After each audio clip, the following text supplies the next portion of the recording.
work very hard and make up great friends. Nobody listens, no one understands. Seems like no one takes me seriously. So, I'm Ron Reed. Yeah, bit of Ron Reed. Pour it on me.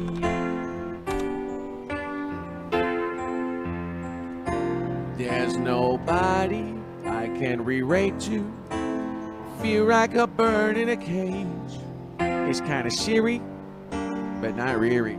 Cause it's fearing my body with rage. I'm the world's most athletic, most physically fit.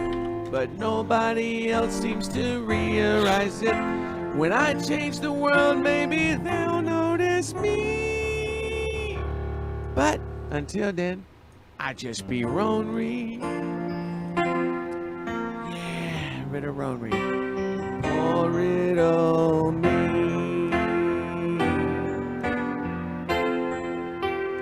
I'm so Ron Reed. Now that's a franchise I'd watch.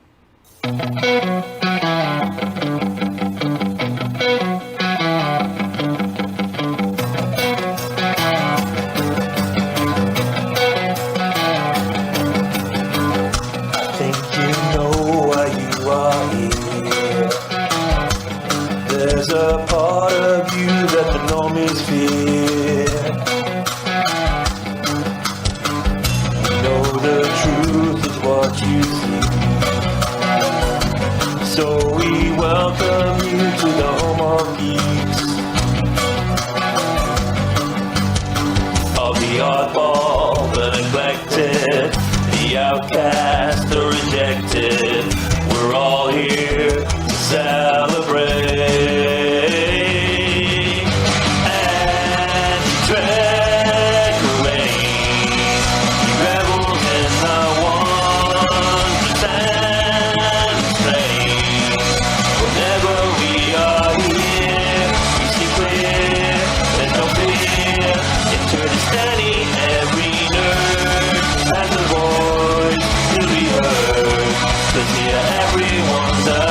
There's no need to be a packlet.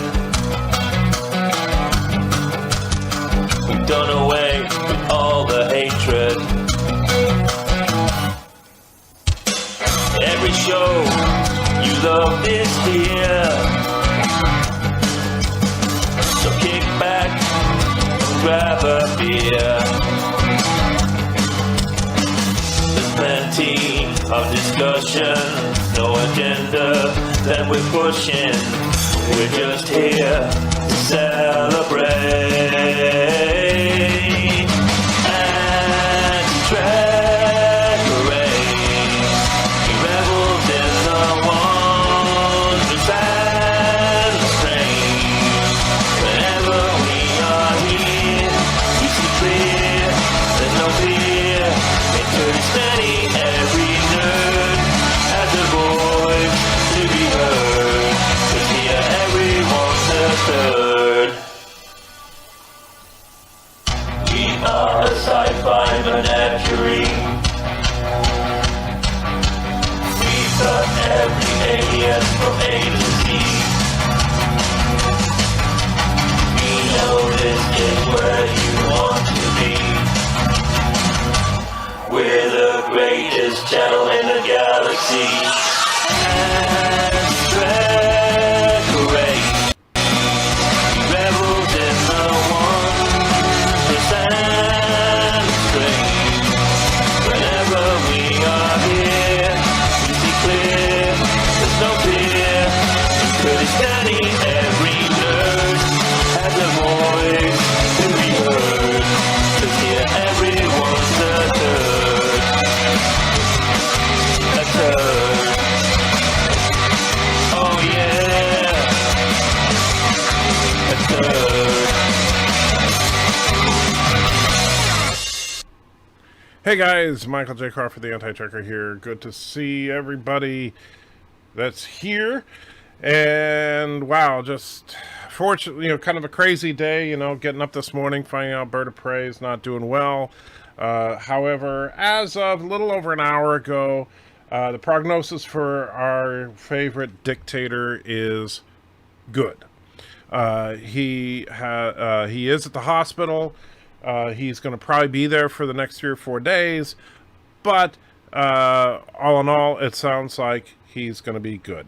He has cellulitis, which is a type of skin infection. He will be just fine. So, obviously continue, if you are the type to do so, to offer up your thoughts and prayers to Bird. But yeah, that's where we're at. And the sound is out of sync. I apologize. That could be because I have Streamlabs running, and that's probably why. Because so I'm going to play some Diablo 3 if Life with Matthew gets here and anybody else that wants to join in.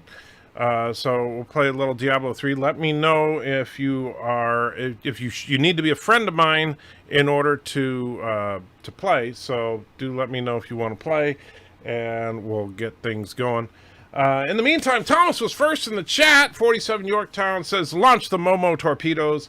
Mortimus says, hello, Anti-Checker. Mike says, greetings from Columbus, Ohio. Good to see you, Mike. And now what's going on? That's nothing, that's nothing, that's nothing, that's nothing. All right. Oh, and Joe Biden donated $1, and I didn't even see that because I probably have the stupid thing turned off. Let me turn the alert screen on, because I'm sorry, Joe Biden. But Joe Biden put in $1, says, I am happy to announce I have done the ho-ho challenge, my friend Alexander. I am praying to our God Obama that BirdOPrey get better from his problem that Trump gave him. Yes, I know it's not his fault, but I need to blame him for my idiot followers. Well, there you go. Thank you, Joe Biden, for kicking us off and for that backhanded compliment to Trump, I think. Which is kind of strange for you, Joe. Hope you're okay. And hopefully the alert box will work next time. We'll see if we do get any more super chats. In the meantime, Donnie says, hello, Michael and all. Happy National Twilight Zone Day. Today's Twilight Zone Day? I didn't know that. Why is today Twilight Zone Day? And Zachary says, I don't know why Alexander was seeing the Momo face. Yeah, I don't know. Alexander is just, I think he's just given himself completely to Momo, because once you give yourself to Momo, all you can see is Momo. And then Sean says the sound's not synced. I'm assuming that is in fact because of the stream, the StreamYard running. That could be throwing it off a little bit, to which I am sorry. I'm not sure if there's a way to fix that. Thomas says, you're my second favorite dictator, but I'm not a dictator, Thomas. That's the difference. Bird is a dictator. I am not. Prayers for Joe, speedy return to good hell. Hashtag we stand with Bird. Absolutely. And like I said, I have been keeping in contact with him, and he is in much better spirits than he was this morning. And he's going to be just fine. It's just a matter of, now they've got to make sure everything is hunky-dory before they let him out of the hospital. Which, of course, we all know Bird belongs in a different kind of hospital. I can see the sync just fine. Well, on my phone anyway. Well, maybe it's just, I don't know. Looks synced on my end. Okay, so maybe it's just you then. Who was it that said that? Sean, maybe it's just you. You know what might fix that, Sean, is if you put a 500, I can't remember what it is for you. Is it euros? Is it pounds? Whatever it is, 500 of them in a super chat. That should fix the sound problem. I'm pretty sure. Jeff says hi. Sean says Jolan True and Zen Hugs. Hey, my friend. And Darren says Diablo sucks to watch. Jerk. Zach says sound sync isn't bad. It's off, but not by much. Okay. Nightbreed says howdy. And Pianodean is here. Says, did they figure out what to do with Sassy? Well, I'm not 100% sure. Last I talked to Bird, it was kind of funny because Bird had someone that was going to take care of Sassy. And I'm not naming names because I don't know how much is public information. But the funny thing is I'll tell you exactly. Here's what Bird said. That person's name tried to pick up Sassy, but Sassy refused to go with her. And so, I don't know what the current status of Sassy is, but Sassy is being a grumpy beagle. And so I suggested to him that he have Darth Revan fly out and take care of Sassy, but of course that would just make Sassy into beagle bites. We all know about Darth Revan and beagles, so you know. And let's see, Life with Matthew finally shows up. All right, are you in the game yet, Life with Matthew? I've been waiting on you, buddy. Good to see you. Sean says refresh the screen and that fixes it. Save me 500 pounds. Dang it! It was worth a shot. Here's the thing. I really need like about $4,000. Well, I need more than that, but $4,000 will get me the larger printer. By the way, speaking of printers, where is that? Yes.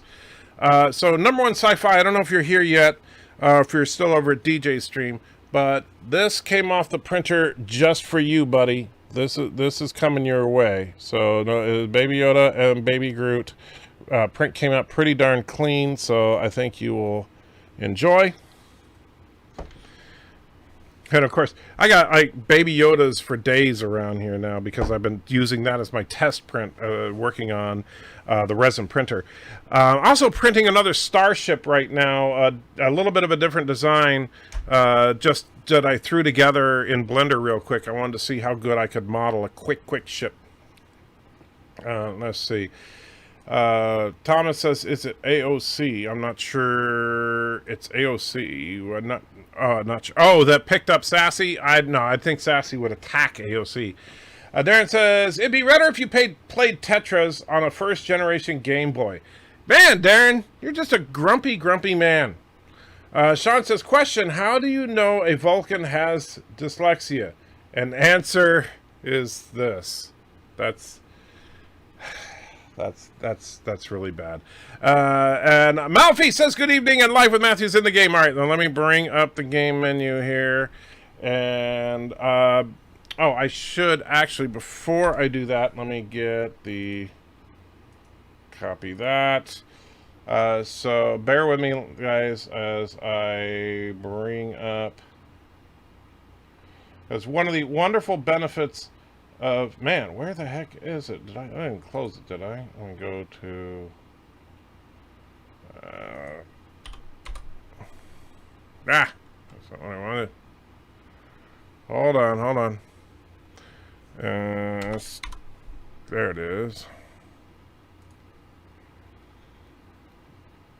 All right, Live with Matthew. Hopefully you'll get this. I don't know. So I just sent you a link on Skype. And let me know that you got it because, I have problems with sending links. For some reason, it doesn't always work. So let me know if you got that. Say, yes, I got it, or no, I didn't in the chat. Or just jump into the link. Let's see. Don't make me throw my cane at the monitor. Okay. I won't make you throw your cane at the monitor. And Nightbreed throws in a buck. Says, turn on live chat, hit the live button, tell your friends, donate to Anti-Treat Fund, support the great Turtistani leader, #MePoo, and all hail the Hypno-Turd, because you hate me and you want to make me do the Hypno-Turd. But let me see, because now that I am, okay, let me see if I can. Well, I'm still out here. There's Matthew, so we'll bring Matthew up here. Hey, Matthew. Hey, it's me. That's your introduction? Yeah, that's it for today. Okay. All right, so I'm supposed to do the Hypno-Turd, but since you're our special guest, you can be the voice of the Hypno-Turd today. Okay. So you know the routine. You've seen it enough times. So let me get it up here. We go to the countdown screen, and then here we go. We turn off that. We turn on the Hypno-Turd.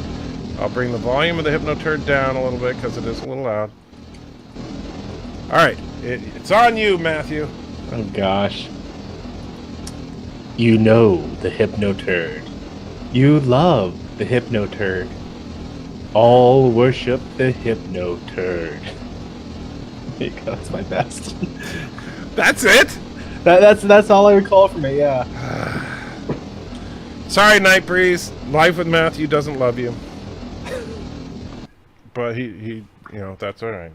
All right, let me do a share screen. Sharing screen works best on a good computer. It actually says that. Water is wet. Yeah. Remember, kids, don't share a screen if your computer can't handle it. That's all right. Your desktop looks like my desktop. Okay. What? Lots of icons? Yeah, lots of icons that I should go through and clean up one of these days. Yeah. And what is this? Night Breeze puts in a couple of says needs more vocal fry on the Hypnoturd. Okay, so we'll try it again. He put in another super chat, so just so you can do it again. So this time, and you know what vocal fry is, right? No. Yes, you do. Don't lie. No. You seriously? Vocal fry? Yeah, vocal fry. It's the official name for when someone talks like this. That's that's vocal fry. So like Brie Larson is known for her vocal fry when she talks, and she's like, "Hi, I'm Brie Larson." That's vocal fry. You ready? All right. All right. There you go. Hypnoturd is up. Vocal fry life with Matthew. Hypnoturd now. This is just for Night Breeze. Night Breeze, Hypnoturd loves you. Hypnoturd commands you to keep watching him. Worship the Hypnoturd. There you go, Night Breeze. So I do think that was better than the first one. I'll give you that much. Zachary points out dyslexia is an actual superpower for Vulcans. True. Shouldn't be, but that is true.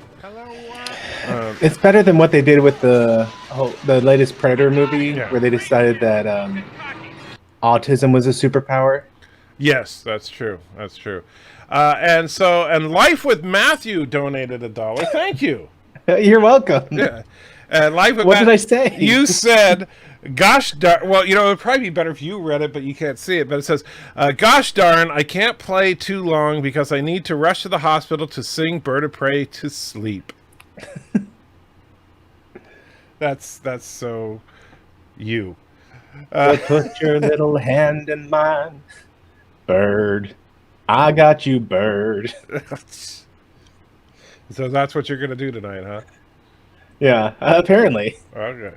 And Valor puts in a couple bucks, says, today is my birthday. Wanted to pop in and say hi. Well, just for that, you know what? It's your birthday, so Life with Matthew is going to sing happy birthday to Valor J Omega right now, live on the internet, just for you, Valor. So apparently I am, yeah. So take it away, Matthew. So hey, is there copyright concern for the official one? I doubt it, not unless you can sing like as well as someone like Pianodean or Doomcock. No. Okay, so happy birthday to you. Happy birthday to you. Happy birthday, dear Valor J Omega. Happy birthday to you. Awesome. Maybe not quite as awesome as if Mrs. Anti-Checker were here singing to you, but awesome nonetheless. Thank you, Life with Matthew, and happy birthday, Valor. Truly, from all of us, two of us here. And Tim says, what's up? Just got on the computer. Well, Tim, I will invite you into the party if you want to join us. Although no using that level 70, Yeah, he's been playing like, in like 2 days after the last time we played, he got up to level 70. Nice. Oh, and Life with Matthew donated another $1. What did I say this time? This time you said Diablo 3 creates Wiccans. Oh, well, thank you, Life with Matthew. And so I really appreciate that. So Mr. Miles Matthew. So you want to explain why you believe that? Yes. So that is something I'm not going to live down. It is going to be right up there with you hitting first contact. And I can't But, remember if Tim, are you cushion ride? I must. Well, okay, you're not in the game yet, so I'll wait. But yeah, okay. So you're not going to live this down. Yeah. So I've been playing a Call of Cthulhu game, and I was commenting how right after the Harry Potter books came out, there was a sharp increase in Wiccan membership, indicating a strong correlation, possible causation. And Mr. Miles is not going to let me live that down. That he's saying that I think that Harry Potter made Wiccans. I'm like, no. I'm just saying data suggests these two events were related. And that's it. So you're not saying there's a causal effect, but you're saying there's a causal effect. I'm saying there's a probability, a strong probability even, of a causal effect. Maybe the moon was extra big that night. I don't know. But there seems to be a causation. All right, fine. If you want to use your level 70 and then we can power level, that's fine. Then me and Matthew will just have to hang out in the background while you're doing all the fun stuff for a little while. So we're waiting for Tim to come in. And if there's anybody else that wants to join our party, let me know in the chat quickly, and I will invite you. Well, first you have to friend me on in Diablo 3, but then we'll you can have 4 people in the party. Mrs. Antchecker's not joining us tonight, unfortunately. So she's kind of tired, and so we'll give that about a minute here. And wow, that's a creepy looking. Is that like BirdOPrey5 standing in front of you? That's kind of what it looks. Don't you think it looks a little bit like Joe? I think it's the eyes. Yeah. So. Yeah, that is just a little bit creepy. All right, so no Mrs. Antchecker unsubbing. Sorry, Night Breeze. I can't force her to do it. All right, so it looks like we're just going to have the 3 of us for now. And so if somebody wants to join, make sure you tell me in the chat, and we'll try to make that happen. Let's see if... I don't even remember where we were. And yeah, Thomas, that Matthew guy, he's just insane. On Life with Matthew donated another $1. And this time it says, Harry Potter shouldn't be based in the real world. People thought they could do magic, but Death Note being in the real world is fine. Hey, Antitracker, can I borrow your Death Note and write a name down? So you want to explain yourself there? I have nothing to say on that one. Okay. So I guess there's someone who thinks that there might actually be a Shimigami out there and a Death Note. Well, obviously you do, according to your own comment, right? And I'm pretty sure you're not allowed to lie on the internet, so it must have been me who said that. Yeah. Well, why would anybody lie on the internet? I can't think of one good reason. I mean, it's not like, people just make stuff up just to get attention. It's funny. Not on the internet. Yeah. Where's our level 70 guy with all the stuff? Because you and I are gonna die instantly. If just to warn you, you and I are grotesquely underpowered right now. I'm sure I could take half a hit. Maybe. Are we waiting for something? There we go. All right. So. We're picking a fight with a little kid now. And let's see. Valor says, I can't stay long if Vivian has things planned. And let's see. As either you guys or Viv, I like you guys, but no point passing up Viv. Oh, absolutely. Happy wife, happy life. Viv comes before us. That's right. And say hi to her for me. All right, so I wasn't even paying attention to what was going on. I think I might have hit one person at some point. Yeah. Well, we'll have to gain a few levels before anything we can do will make much of a difference. So right now it's just stay close to him and try not to die. We like being alive.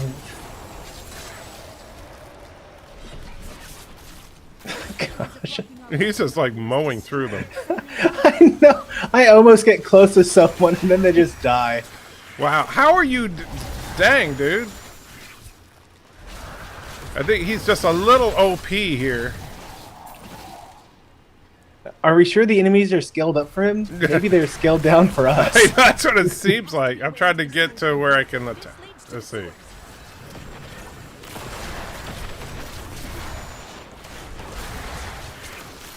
It really does seem like the enemies are really weak.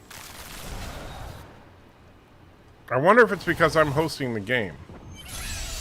Oh, I hear treasure goblins. Oh, you guys haven't come down yet. We will find her. Yep, there's treasure goblins. And they're dead. It's like, that's not even... Yeah, I think this is skilled for us. Yeah. So yeah, honestly, if Tim, you are way OP in this. I mean, we can do this, but it's like, it's not going to be a challenge at all.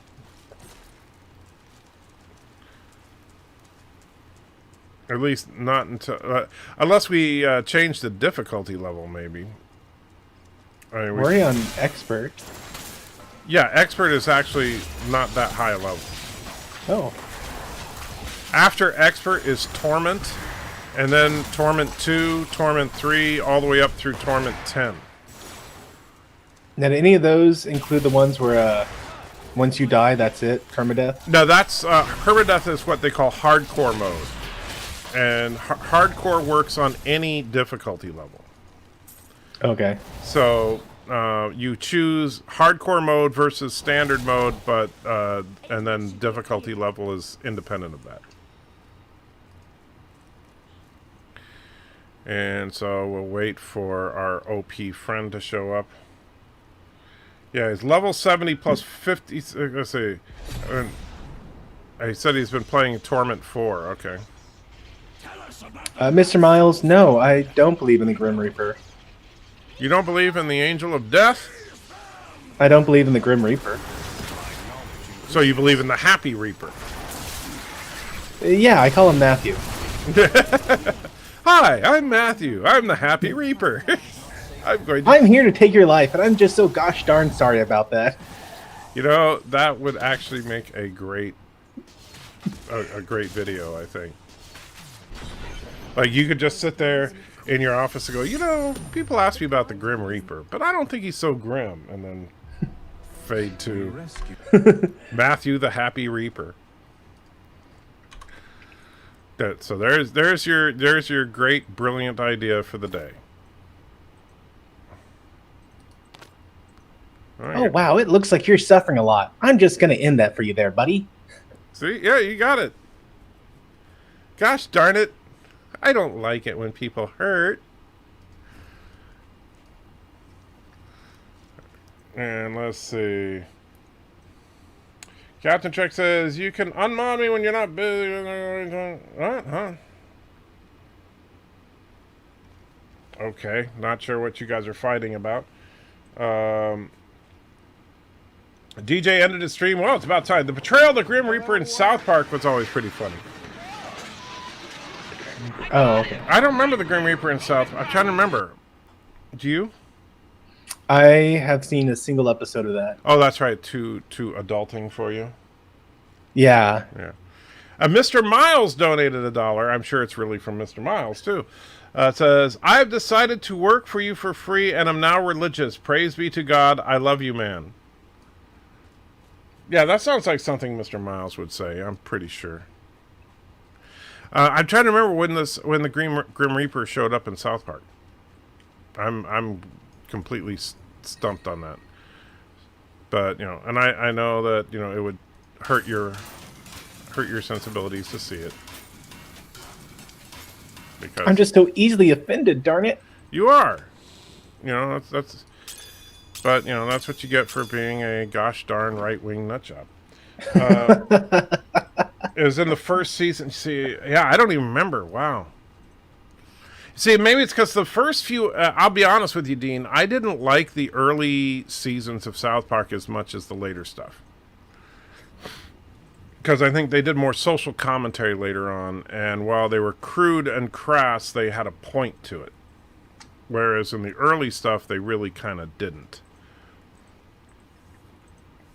And let's see. Just found BirdOPrey5 streams from 6 hours ago. Can someone share the link here for anybody? For everybody.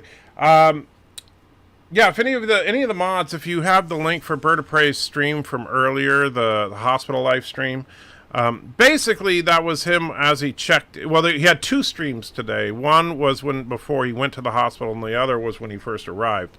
But the latest on Bird is that he is okay. His prognosis is fine. But he is going to be stuck in the hospital for a couple of days, and we're all praying that he dies. But unfortunately, he probably won't. Because I shouldn't say that. I'm saying the orphans in Karoga are praying that he dies, but unfortunately for them, he won't. And LDG put in the links, and so did Nightbreeze. Thank you guys, I appreciate it. Unfortunately for them, the Happy Reaper is busy playing Diablo. Can't be bothered. Gosh darn it, I'd love to free the orphans, but I'm too busy playing video games. So, so does the Happy Reaper, since you are a Karogan, and so, which I really don't understand why you're a Karogan. Because, if Harry Potter causes Wiccanism, however you say it, then doesn't Karoga just cause pure, unadulterated evil? No, it causes orphans. Well, isn't that a bad thing? Oh, I hear another treasure goblin. Are you saying orphans are evil? No, I'm saying that creating orphans is evil. Because creating orphans means killing their parents. Well, omelets. Gotta crack a few eggs. Did anybody find the treasure goblins? Wait, don't go there yet. I heard treasure goblins. I don't know if you heard them, but I definitely heard treasure goblins. Not yet. Let's see the map here. Oh, I bet you they're over here. Let's come over here. Hopefully Tim follows us, or else because you and I will never be able to kill him. Yeah, I can definitely hear them when we're over here. So I think they're nearby. Let's see. Where's over here for you? All right. Look on the mini map. Yep. Hopefully Tim will get the idea. Because he's so powerful that you and I would take like 6 hours to kill a treasure goblin, while he'll take about 8/10 of a second. All right. So yep, right there. Yeah. All right. Here we go. That's not even right. That is so messed up. And Josh says for you to get off your Grim Reaper ass and go reap. There's this social distancing thing going on. I don't feel like I should come within 6 feet of people. Well, and I'm out of I don't have any of my surgical gloves, so, everyone's going to have to be cool for a day. Just be cool, man.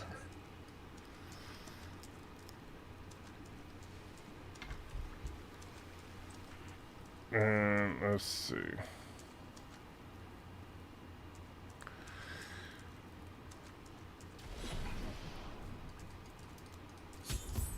Yeah, I'm coming.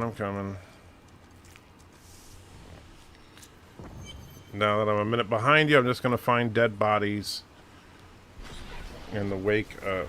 Let's see. And I don't know what... Captain Trek, I don't know what you and Mr. Miles are disagreeing on, but maybe you guys should have a talk that's not in the middle of a live stream. If you guys are having a serious disagreement. Just saying. And please do not start, because I saw you deleted a comment of Mr. Miles, so please let's not turn the moderator status into a weapon, please. because I consider both of you my friend, and I really don't want to get involved in that. So I'm asking you to not fight. Alright, so what are we doing here? I'm not even... Oh. You see, he looks like a bad guy, so it's like I see him and I want to shoot him. Well, look at him. He looks like a freaking demon. What, just because he has hordes of undead following him? Yeah, and giant demonic wings. Racist? I'm a racist?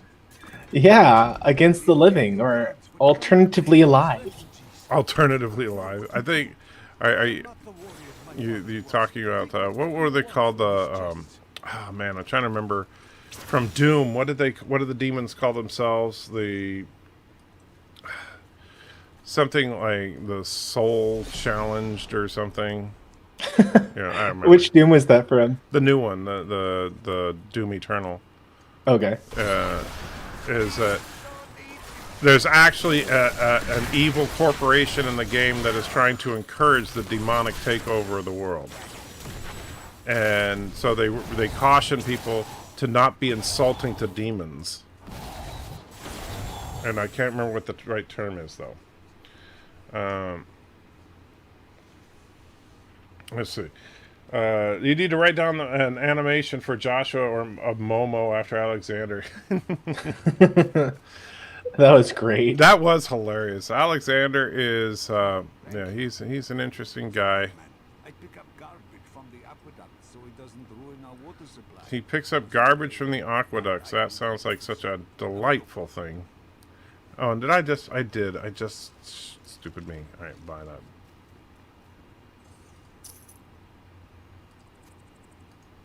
There. Alright, we'll get rid of all this crap, even though I don't usually sell stuff, but whatever. Just to clear out the old inventory. Meanwhile, I'm all alone here. Because you guys are, like, way off in another world. Hey, where is Pianodean today? I just clicked with me what day it was. He's in the chat right now, but yeah, we talked about it a little bit.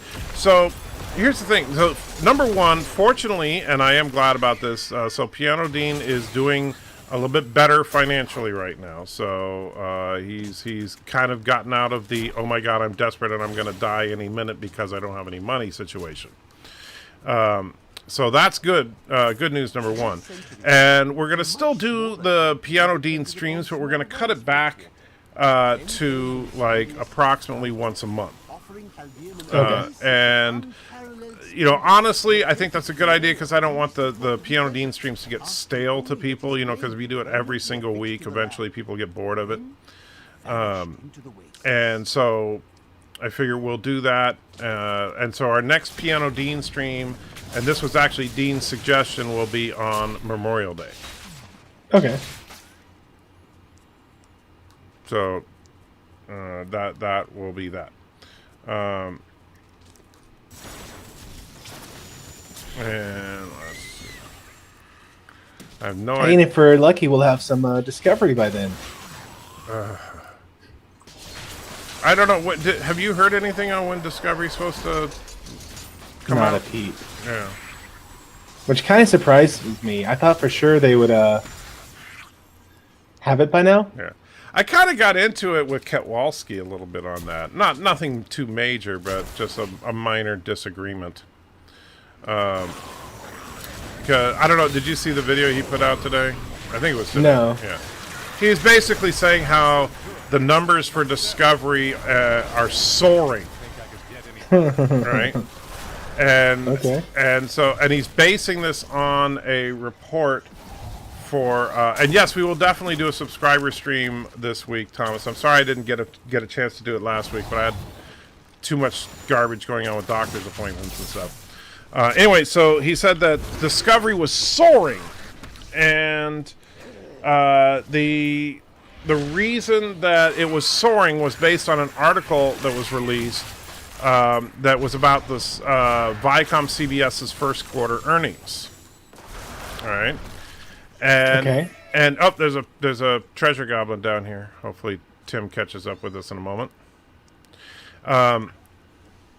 Because I remember Discovery was a really popular show in the first quarter of 2020. Right. And so here's what happened was that this article pointed out that during the month of April, they did in fact set a new record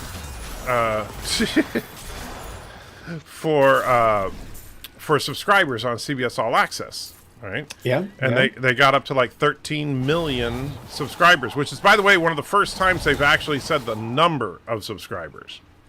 However, and then they said that viewership of various shows, and they listed, they said that this correlates to some increased viewership of their original shows like Discovery and Picard. And then they actually gave some more numbers where they said like some show was up 50%, another show was up 75%. They did not give any numbers on Discovery or Picard. They just said that because of all these new subscribers, that some people have seen them, and so there was nothing to say it's soaring. Only that they had increased subscribership and there were people watching Discovery and Picard. All right. You with me so far? Yeah. All right. So the other part of the article, and Ketwalski even mentions this in the video that I commented on, in the financial report, it does not delineate how many of those subscribers were paid subscribers. And one thing that a lot of people don't take into account is the fact that during the month of April, when they were boasting these numbers, CBS gave away a free month of service to everybody because of the COVID-19. Yeah. And so that would be like, hey, we started giving away our product for free, and record numbers of people are now using our product. Well, duh. If doesn't matter what your product is, if you're giving it away and it has any value whatsoever, you're going to get an increase in use. Yeah. And I'm sorry, that's like saying the numbers for MacGyver were soaring. Right. Which you could easily say because MacGyver is on CBS All Access. Yeah. Right. And the other thing is that, since there's no firm numbers of viewership of these shows, to say that they're soaring, you have no idea. They could have gone from 100 people watching it to 110 people watching it. How is now it's possible that all 13 million subscribers of CBS All Access were watching Discovery. But you know what? I kind of am willing to bet real money that if 13 million people were watching Discovery, that CBS would be bragging about the fact that 13 million people were watching Discovery. Yeah. Right, and even then also it doesn't say how long they watched it. Like, if I watch an episode, well, I'm getting counted in that. Right. But the thing is, they're not even giving any kind of numbers. That's the thing that really bothers me about it, is that, they say, record numbers. You do realize that any number is a record number. Because regardless of whether that number is an increase or a decrease, or, it's a record. Because you're recording recorded it. Yes. Yeah. People say, record numbers of whatever, which usually implies that that's a great increase, but that's not what the word literally means. And we all know that marketers love to use the literal meaning of words in order to try to manipulate people into thinking something it's not. Like when you see, it's the #1 movie in America released on this date and is a comedy starring Arnold Schwarzenegger, Yeah. Yeah, how specific do you have to get in order to make your claim? So, yeah, it's to me very, very disingenuous to say record numbers. That if it's record numbers, tell me the number. And Mortimus Maximus puts a couple of bucks in. Thank you so much, Mortimus. I truly appreciate it. Just putting a couple of bucks in just because, and that's always nice. And yes, I'm sorry. I know Darren is really pissed off because I'm playing Diablo. Does he not like Diablo? He hates it. Oh, But, you know, he... I thought it was a fun game. Tell you what, Darren. Here. Well, I got an idea. Here's a great idea. Hold on, Darren. We're going over here. And, alright, Darren. Check your Skype, Darren. Check your Skype, buddy. Hello. Right now. Meanwhile, that's Mortimus's $2. Thank you, Mortimus. Alright, just waiting on Darren now. Let's see if he'll put up or shut up. And yes, Rox, well, the last update on Bird is the same that I said on DJ's stream. Prognosis is good. He has cellulitis confirmed by CAT scan. He'll probably be in the hospital for a couple of days. And then he'll be home. And so that is good news. But no, seriously, Darren, check your Skype, buddy. Come on. Don't. Is cellulitis just a fancy name for fat? No, it's actually I looked it up because I wasn't sure. It's a type of skin infection. Okay. And it can be actually quite serious. But fortunately, and Bird said that he gave. I'm not going to overly describe it because I don't want to get too personal, because it's. But he did describe that the lack of certain symptoms of it mean that it's not a particularly bad situation. Good. Hey, Darren. Hey, I figured that, rather than bitch in the chat, you could just come on and bitch at us directly. No. Now, I'm a Blizzard fanboy, just like I know. you. I mean, although I could never get into, I did get Diablo, whatever the last one was, 3. Yeah. And I got the expansion and everything, and I just couldn't get into it like I could their other games. But it is a technological marvel, I think. I like Diablo 3. I'm looking forward to Diablo 4, I have to say. And Matt G put in $1.49. Thank you, Matt. I truly appreciate it. Sorry for making the game disappear for a minute, but I had to switch things around. Dang it. Now the chat keeps disappearing on me. Let me see. Yeah, see, I bring in Darren and screws everything up, of course. All right, let's move the chat over here. Let me breathe on everything in here. Make it all better. There we go. That's creepy, man. That's just disturbing. Not as creepy as that stuff you guys were wearing on DJ's stream. I don't know what you're talking about. Everybody was just, we were just hanging out talking, and for some reason, I honestly don't blame Alexander for getting creeped out by that thing, to be honest. Well, but you have to understand the whole story behind it. It's all a reaction to Alexander constantly saying, "Don't take the Momo challenge," because Alexander's been running off saying, "Don't take the Momo challenge" for months. Yeah. Okay. And so that's why DJ Odyssey got that stupid mask. Was as a direct response to him constantly saying that you shouldn't take the challenge. So, I endorse it then. Okay, yeah. So yeah, it's all in good fun, of course, Anyway, so Darren, you saw that little starship that I was working on. Yeah, it's good. Yeah, what do you think? Well, we're supposed to be going back to the camp. I just realized. Yeah. Here's also YJ. Yeah, we play Bridge Crew every once in a long while.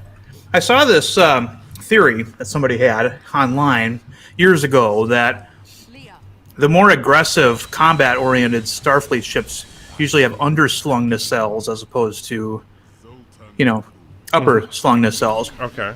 And it probably wasn't accurate, but he was working off of just the limited number of ships he was familiar with at the time. But I do think that this, if you... well, underslung has a more aggressive look to it. It does, yeah. And but the problem is with that ship is if you underslung the nacelles, it would look a little bit too much, in my opinion, like the Ares from Axanar. Right. And while that is a cool-looking ship, it is still something that you don't want Alex Peters coming after you. He's a lawyer. In his spare time, he can throw lawsuits at you. Like you're playing Diablo. Yeah. And so I mean, best not to bother with that. But I mean, that was the only thing I was going to suggest. But then I decided, no, I don't say that because then it'll look like it's Axanar. So, Right, that's the thing is that when you're trying to design a starship, it's so easy to inadvertently duplicate another design because there have been so many configurations out there that have been used. And I was trying to do something different. And now, one thing I was experimenting with, and I don't know if you saw when I was messing around on DJ's stream with the ship itself, but about putting the cells straight out to the sides as opposed to elevated or underslung. well, they're still supposed to talk to each other, right? Well, if you follow the original rules of starship design, but of course the original rules of starship design have been violated in multiple iterations of Trek. Well, they were violated in correct me if I'm wrong, but they didn't start violating those rules until after Roddenberry was dead, and B, in an era after his, like significantly after TOS era. So I mean, I kind of look at Roddenberry's rules as being something that should be obeyed for the Enterprise era, the TOS era, the TMP era, and then we can start to work on alternate configurations in the pre-TNG era. Because clearly we've got aliens out there that don't have to abide by those rules. The Klingons don't. The Bird of Prey has nacelles that are right on its back, right, and such. And so Ferengi ships have no line of sight. So but yeah. Oh, he switched characters. I was like, why is there another wizard here? And I realized he switched characters, I guess. All right, yeah, he decided to nerf himself. Yeah, because he was okay. So we're supposed to go back to the Oasis. That's probably a good idea. He was way overpowered there. Now he's only 4 levels up from me, so that should be a little better. Your screen went all wonky there, anti. Did it? Looks fine for me. I think one of the reasons. I'm sorry. Go ahead. No, it's fine. Go. I think one of the reasons why I didn't get into Diablo is I really like Gesundheit. I really like RPGs that let you customize the characters. Yes. And this isn't one of those, and that's fine that these games exist. But the ones I prefer are the ones where I can, like, for example, I've never played any Witcher games because I don't want to play as that blonde guy. Right. I kind of agree with you on that. I do wish that you could customize the characters more. I also, the one thing that I think the biggest weakness of Diablo is that your character's abilities are too equipment driven. Because you literally unlock every skill, and then everything else is just a variant of what equipment you have. Mm-hmm. Yeah. Whereas in Diablo 2, and in most RPGs, when you level up, you have to choose how to allocate your skill points, so you can't just get every skill. Yeah, there has to be choices made. Right. And of course with game design, that means they have to account for all kinds of variables when they design the character in the game. Right. And I think a lot of times developers, I don't want to call them lazy because that's a character, judgment, and I don't want to make those too often. But sometimes I think that when they make things cookie cutter like that, they're making it easier on themselves. Right. While for example, World of Warcraft used to be way more diverse in all the things you can do and where you can put your points and such, and then they kind of made it all streamlined, and that's when subscriptions started going down. Ah, I see now what you're talking about. Okay, let me see. The live stream screen looks a little wonky. I can fix that. There, that should fix it. But getting back to your ship, But thank you, Thomas. Getting back to your ship, I do like the broadside firing torpedoes because it's something that, just in my mind, makes a little bit more sense than having a forward launcher, right, and an aft launcher. One of the things that I disagree with Captain Foley on when it comes to a lot of starship designs is he thinks you absolutely have to have an aft launcher. Right, but torpedoes are guided weapons. Mm-hmm. Right. So, I mean, and of course, the ship I was on didn't have any aft firing weapons at all. Right, know. but you could fire now, and you correctly, since you're a submariner.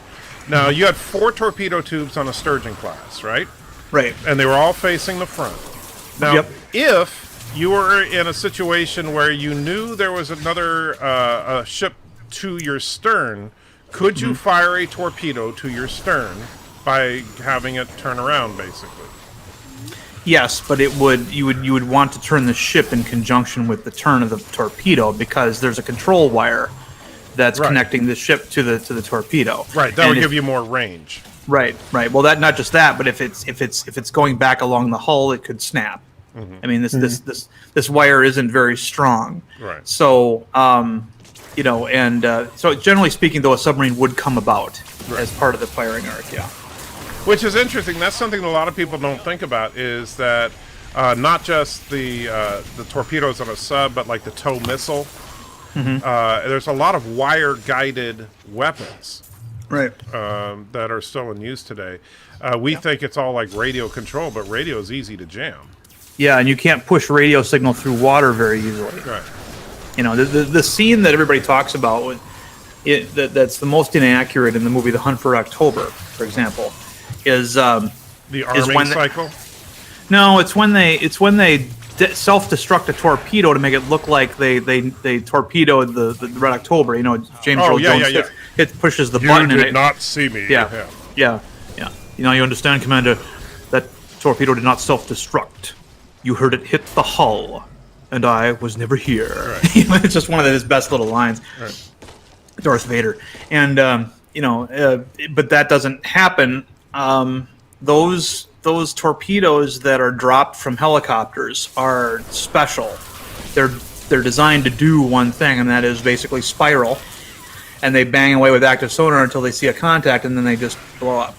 It's more like a depth charge than a torpedo. So you can't abort it. No, you cannot abort it. I mean, there's no. It was dropped off of a helicopter. There's no signal you could push through the water that would get it to do that. Now, could they do it with a sonar pulse? That's possible. I've not heard of something like that, but somebody might be able to design something like that. But if you're in a battle situation like that, where there's going to be a lot of sonar banging away in the water, right? So, that might not work. But yeah. And what's let's see, Mass Effect is a great example of this. You get the option of male or female. You can customize how they look. This creates issues with creating a sequel to the game. Because depending on what you picked. And that's going back to the RPG thing. That's true, but you should be able to simply import your character to the second and third game. Well, RPGs are weird because they have to, if they want you to, they want to mention or revisit previous event that you played in a previous game where you might have played as a male or female. They have to be deliberately vague. Right. It's like, Well, and that's something they actually do well in the Diablo series, because each there's obviously 3 Diablos so far, and the 4th is in production. But in each of the games, they are direct sequels to the other games, but you are playing a new character, but you learn the lore of the prior characters. So in Diablo 2, there are a lot of references to the characters from Diablo 1, and in Diablo 3, there are references to the characters from Diablo 2. Right. And so, like in Diablo 3, Cain will say that, many years ago, these heroes stopped Diablo. Now it's your turn. Right. Yeah, that's one of the problems with RPGs. But it's not a huge problem. It's a problem that they have to circumvent. And if you understand the kind of game you're playing, it shouldn't bother you, in my opinion. But it's kind of like the Elder Scrolls game, where the first game or the first one that Bethesda made. I can't even talk today. You're playing a character called the Navarene, I believe, and they make reference in Skyrim, for example, to the Navarene. They don't tell you what gender the Navarene was or what race he was. That's lost in antiquity. Right. But it's fun that they do it. But at the same time, that's kind of why they have to give the character that you play a proper noun name. Like the hero of Kvatch in one game, obviously the Dragonborn in Skyrim, and then whatever it's going to be in the next one. And in Elder Scrolls Online, you're called the Vestige, and so everybody playing is called the Vestige, but you're the only Vestige as far as the NPCs are concerned. Yeah. But I'm assuming in Diablo 4, they will make references to the events of Diablo 3 as historical, like they are, which I like that system. Right. I just, but I do agree with you. I think there should be more ability to customize your character, to actually name your character, not just be the barbarian, Yeah, and have minor customization. And give the guy a beard, take off his beard, whatever you want to do. Change skin tone. Right. Like, does the wizard have to be so effeminate? That's... Yeah. Maybe you want a chunky wizard. Yeah. And actually, that's something I would do, and I've done in games before, where I truly try to make the character look as close to me as possible. Really? Yes. That's part of the fun, the wish fulfillment. Young army you or you today? No, if I'm playing a wizard, me today, because I got long hair. It's gray. I always go for a long-haired gray wizard, but I also try to make him not necessarily fat, but but not skinny, robust. Yeah, right. Yeah. You do look like a wizard, so that makes sense. Right. Playing wizards and paladins is what I like to do. Yeah. And, I mean, if you think about it, it doesn't make much sense for a wizard to be a skinny guy. They're not known for their sport abilities. Yeah.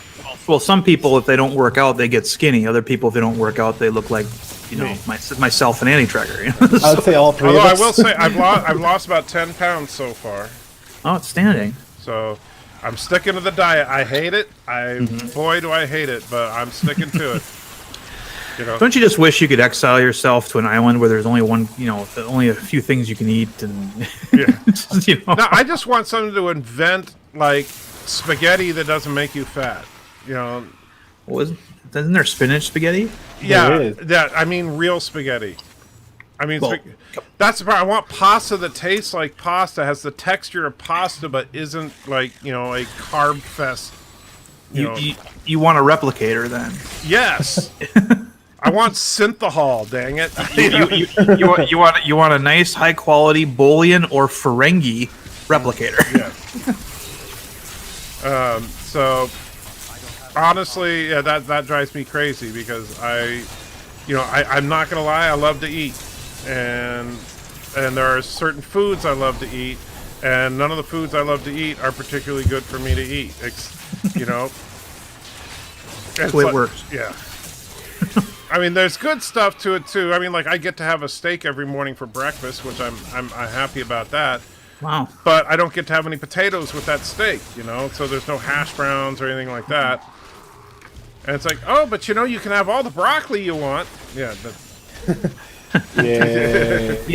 There's I saw this in the grocery store. There's this frozen mashed potatoes you made that's not made out of potatoes. It's made out of cauliflower. Oh, gross! Yes, I know. You've tried it? My wife loves that stuff. Because I actually tried it and I thought, you know what? If I couldn't eat potatoes, this wouldn't be a bad substitute. Well, but that's the problem. You have to say if I couldn't eat potatoes. Right. Exactly. But you can eat potatoes. That's the problem.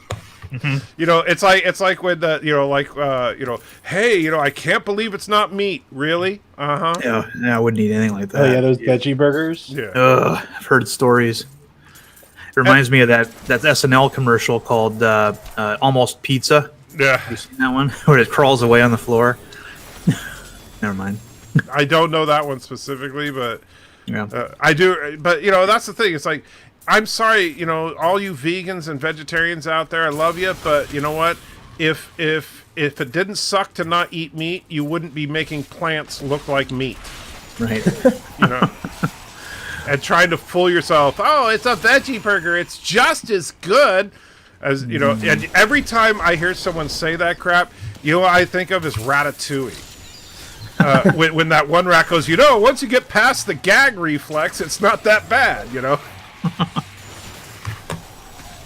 It's like when I was growing up, my parents dabbled in this awful thing called Amway. Oh, I remember Amway, yeah. And did it for about 4 months. And of course, even though they were only involved with it for about 4 months, somehow for the next 4 years, I had one of these awful health bars in my lunchbox every day at school because she had like, you know, a whole closet full of these damn things. And they look like a lump of chocolate, but when you bite into it, it tastes like somebody yelling the word chocolate in the next room. That's what it was like, because otherwise it just turns into your avatar as you chew it, you know, and then you got to swallow it. And it's just, you know, and I had one of those in my lunchbox for the next, you know, 2 or 3 years. But yeah.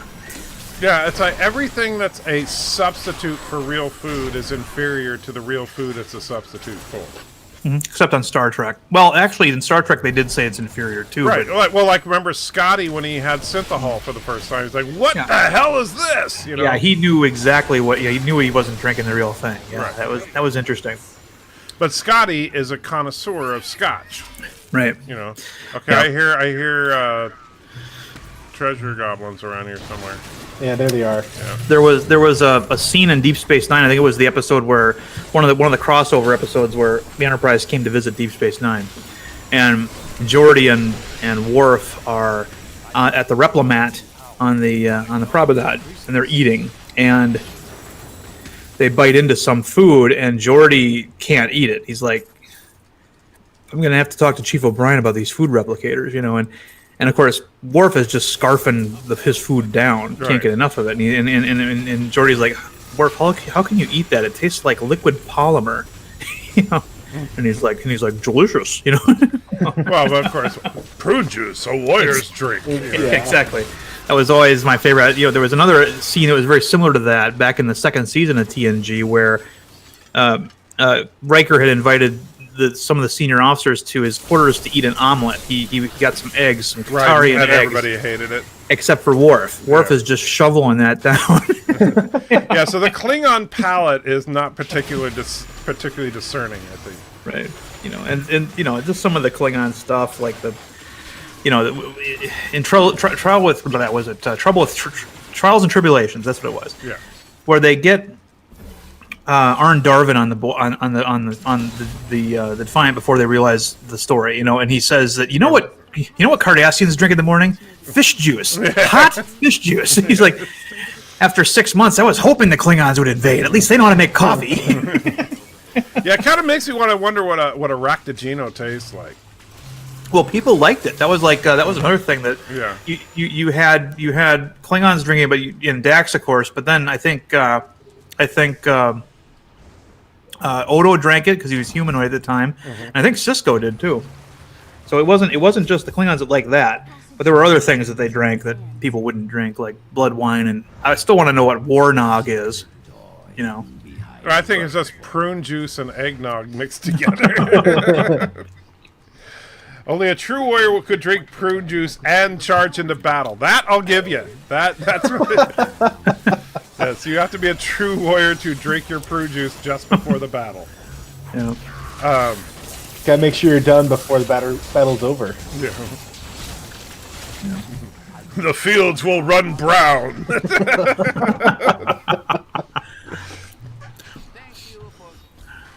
You know the. So sorry, go ahead. No, I was saying back to the Starship thing. Even though most people here have not seen it, although I should probably bring it. Oh, let me see.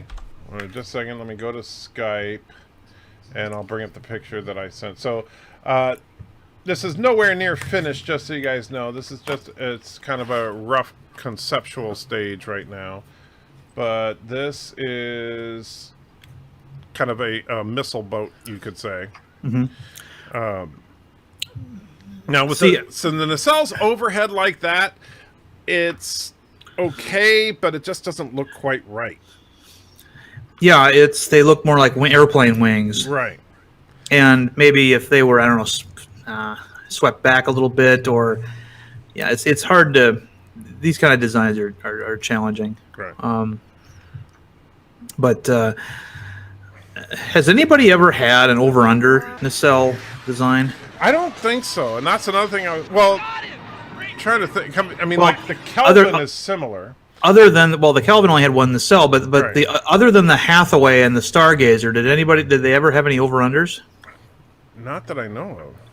Because that was one thing about I like the Stargazer and the Hathaway, but I mean I don't really want any other ships to have 4 nacelles because it makes sense for those ships because they're using older components. Right.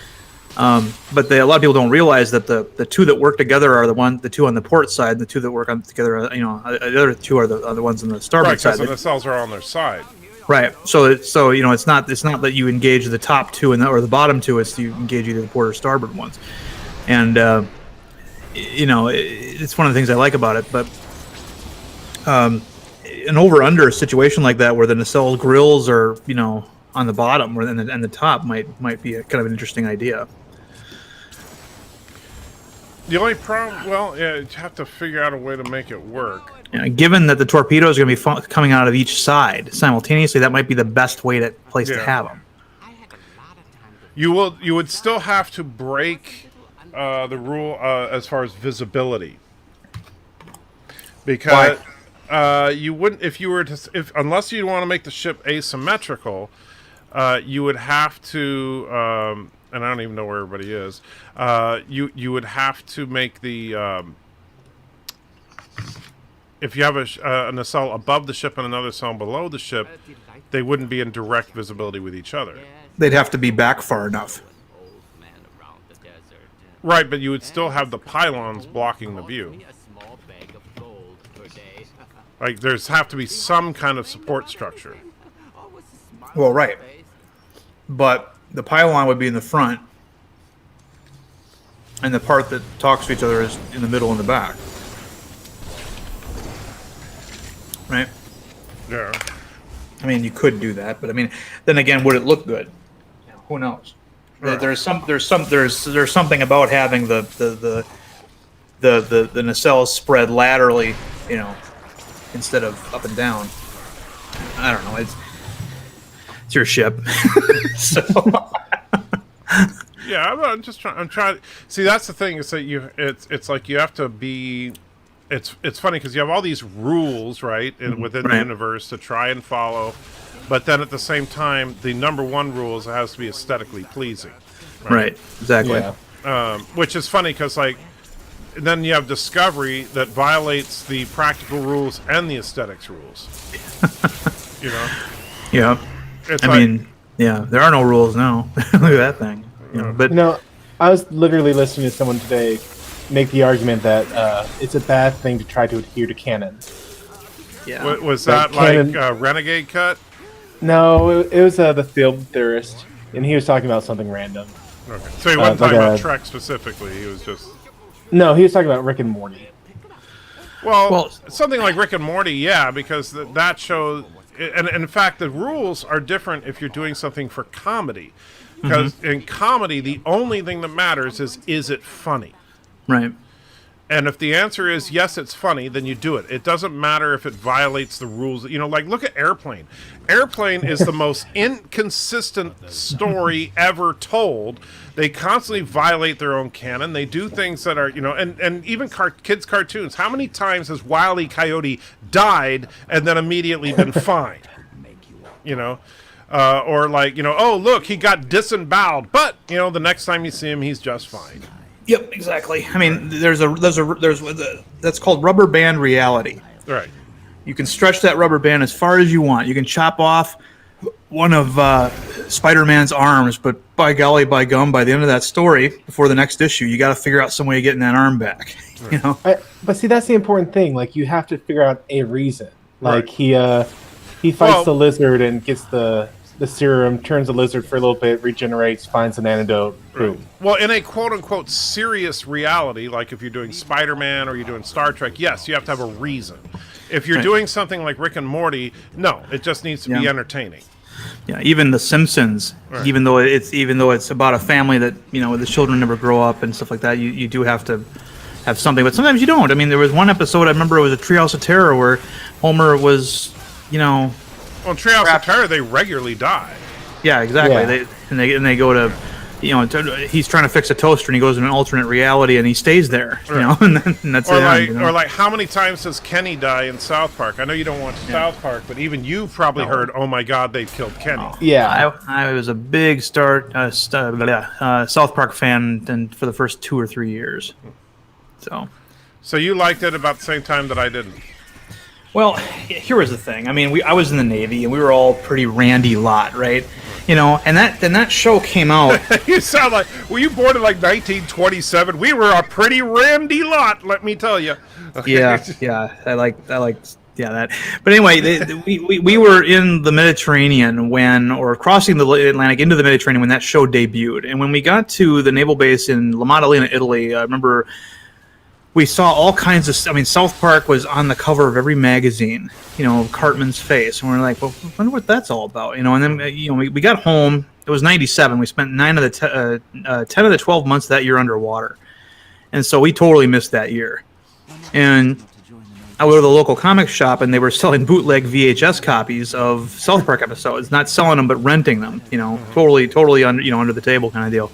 And so I rented a VHS that had like 3 episodes on it. Took it back to the boat. Didn't go to my barracks room. Went down to the boat and played them in front of the duty section. The duty section was down there, and they're just pissing themselves laughing. I mean, it took us about 4 seconds to realize what we're looking at. We're looking at dirty peanuts. We're looking at the Charlie Brown just dirty, and it was yes, and like peanuts.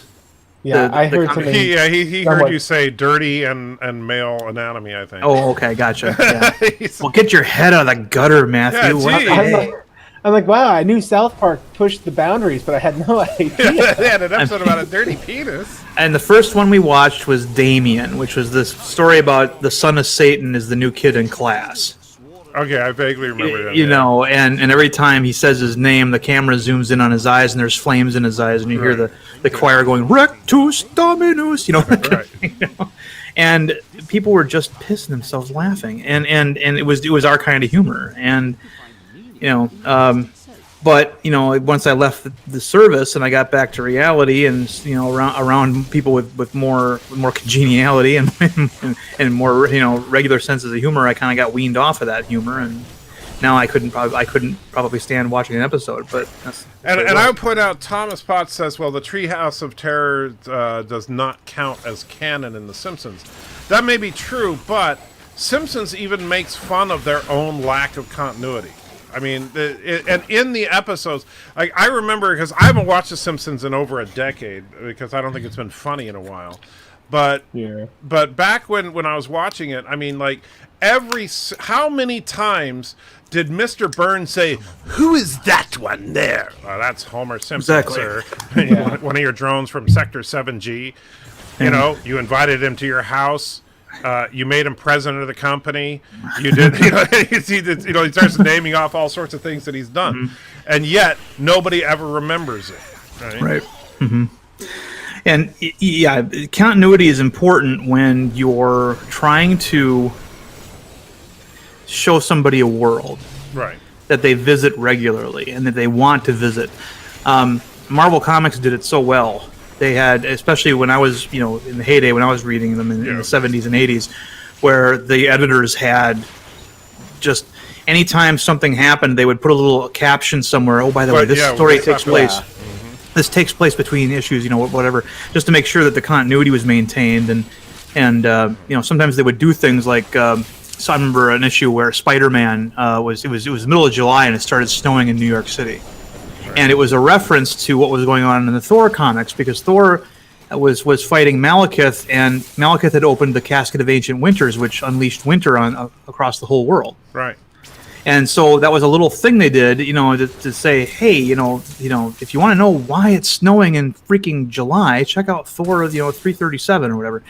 And they would do things like that. It was a cohesive, well thought out world. Well, that was when writing mattered. Mm-hmm, and that takes work.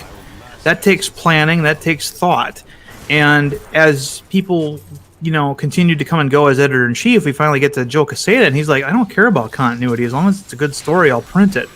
And at that point, then you're no longer looking at you're not getting postcards from Oz anymore. That's how Neil Gaiman used to portray reading comics when he was a kid. It's like getting postcards from Oz, and that's the truth. I mean, you got one issue of the Fantastic Four where Ben Grimm is working as a construction crew worker, Right. and you got another one where he's flying jets for the which one is it? And they're both correct and incorrect at the same time. There's no continuity anymore. Right, and it takes you out of the enjoyment of the universe. Right. And that's really that's where it breaks.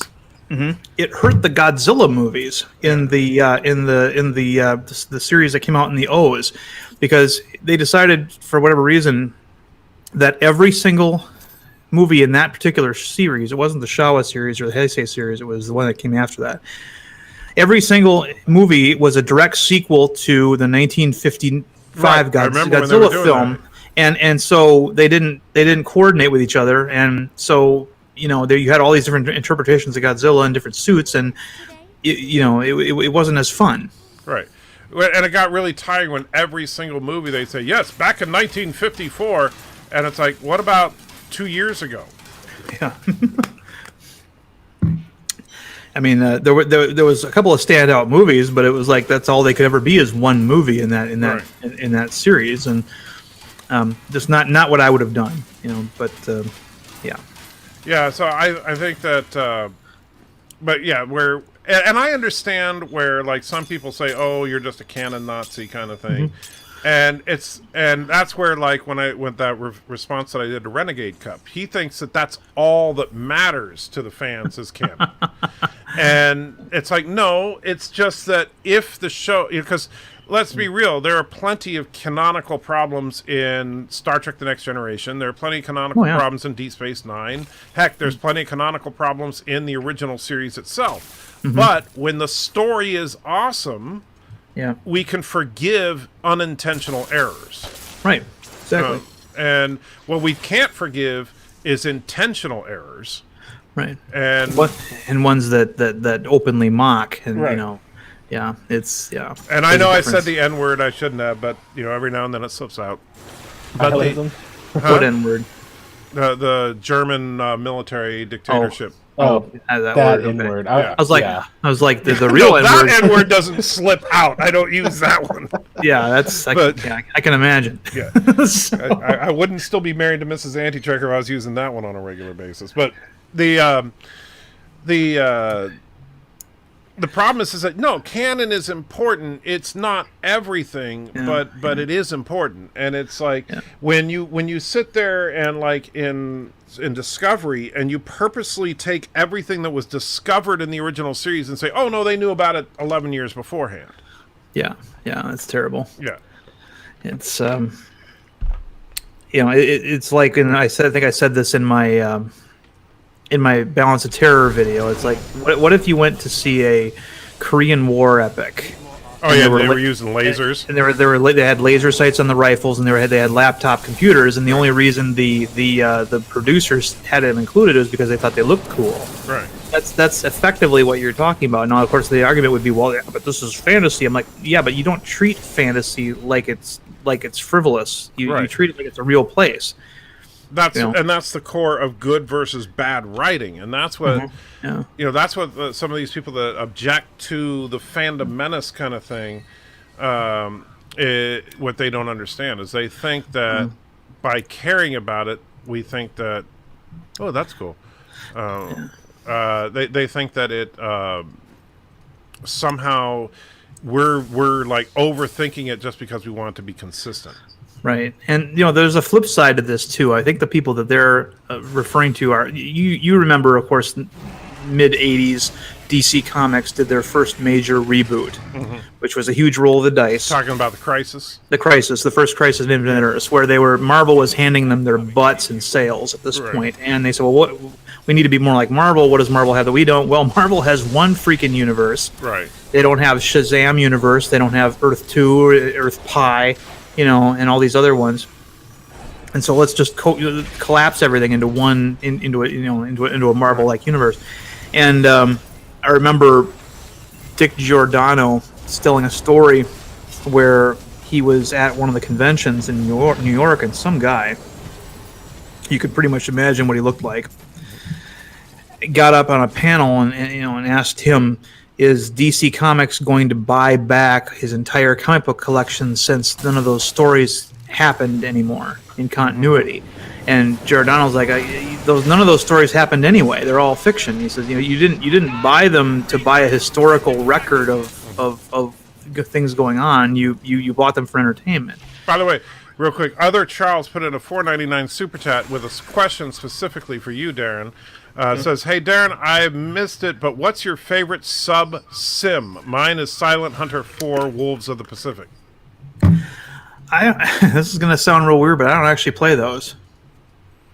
I find them all a little bit wanting, if you know what I mean. Well, yeah, if you know, that's the problem, is if you have actual experience in the subservice, then yeah. Although the World War II ones would be the one I did years ago buy Silent Hunter 2, I believe, and I uploaded it to my computer, and I think I played it for about an hour and a half, and then I said, well, that was a waste of money.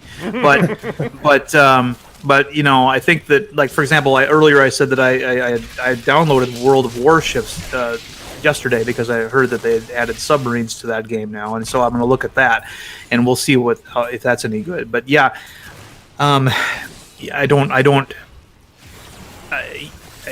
Even if I'm going to play a video game, it's usually got to take me to somewhere that I haven't already been. Right. You know what I mean? It's like you know, a new MMO that takes you back to your old neighborhood, you know, and that kind of thing. No, you don't want to play that. Here's what we got to do. We're going to we need to find a good programmer, and we're going to design an actual accurate game. We're going to call it the T'Prang. That'll be the name of the game.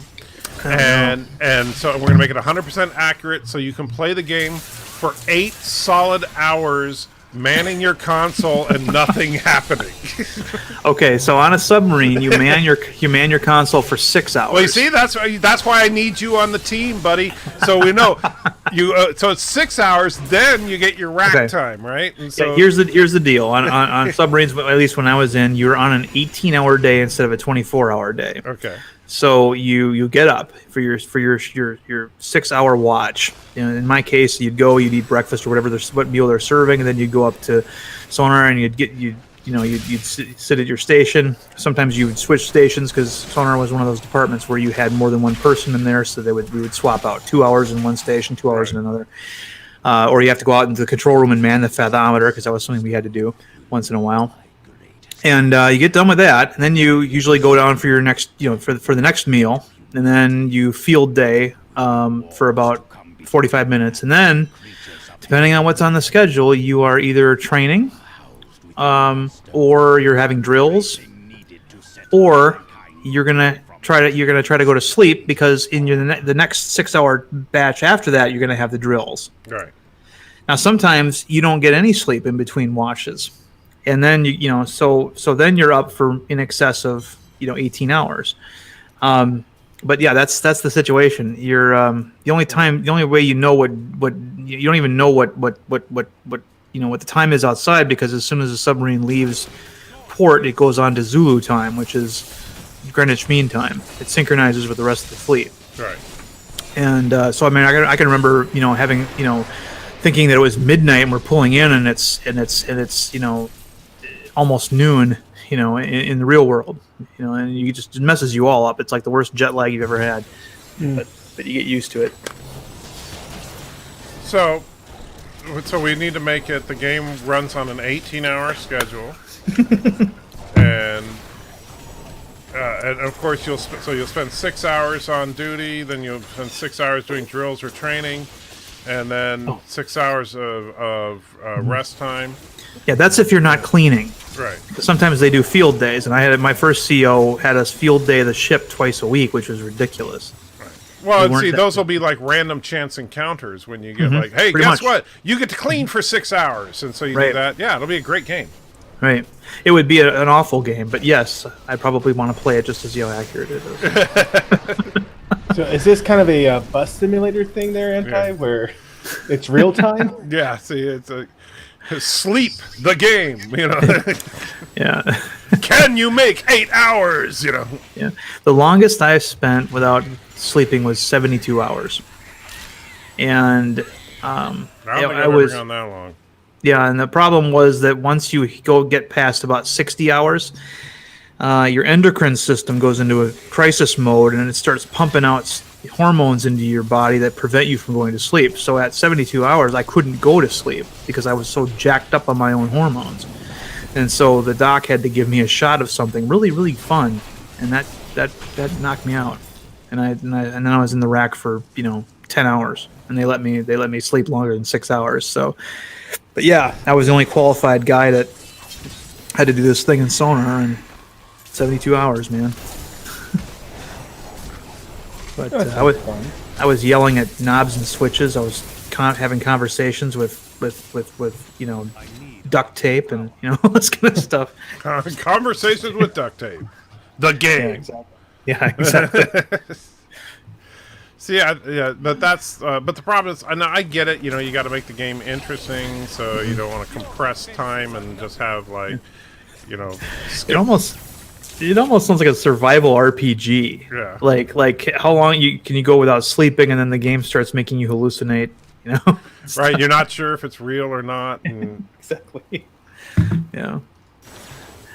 Oh yeah, and then people are yelling at you too, by the way. But they're yelling at you in a whisper tone because you gotta be quiet on a submarine. It's like, you think you're gonna go home tonight, motherfucker? It's like they're just. wow. Yeah. So it sounds like a very pleasant experience being on a submarine. It is once you're qualified. Because when you first report on board, you have no status. You're what they call a nub. You don't have the warfare designator. And in order to get that warfare designator, you got to do a lot of crap. It's like the worst attunement quest line ever. That's a game reference. There we go. That's it. The game will be called Quest of the Nub. So in Quest of the Nub, in real time, you go from being a nub to what was it called when you're not a nub anymore? You're qualified then. Okay, so yeah. So the end screen of the game is congratulations, you're qualified. Exactly. Well, it's kind of nice that the captain, everybody's on the cruise mess who's not sleeping, and the captain presents you with a nice award, pins the dolphins on your chest, and he reads off of this script that says that you're now a recognized expert in submarine warfare, and that's fun. That feels real good. That felt better than my college graduation. Oh, I could see that, but yeah, at the same time. But then the after party starts. Yes, then the captain leaves, and the real ceremony begins. Is that when they beat the crap out of you? That's when they beat the crap out of you, yeah. And but I mean, the Navy's full of ceremonies. My favorite one that I ever participated in was the Blue Nose ceremony. The Blue Nose ceremony is what a submarine does when it goes above the Arctic Circle. So they have a Blue Nose ceremony, and all the people who have never been above the Arctic Circle before, where they have to go up topside. They surf the ship through the ice. In order to do that, you have to find a plenty of delineation in the ice. That's a space in the ice that's Thin not enough. as thick. Well, it's weird because it's salt water. A lot of times there's areas of the ice that have more salt content in it than normal, and that's more like a slush. Okay. Semi-solid ice, and so that's where you prefer to come up because then you have less damage to the boat. But you come up in the ice, and you're lined up in the main passageway in nothing but your skivvies and shower shoes, and you have to run out there and grab a chunk of ice and hold it up to your belly, bear hug it basically, and carry it back onto the boat.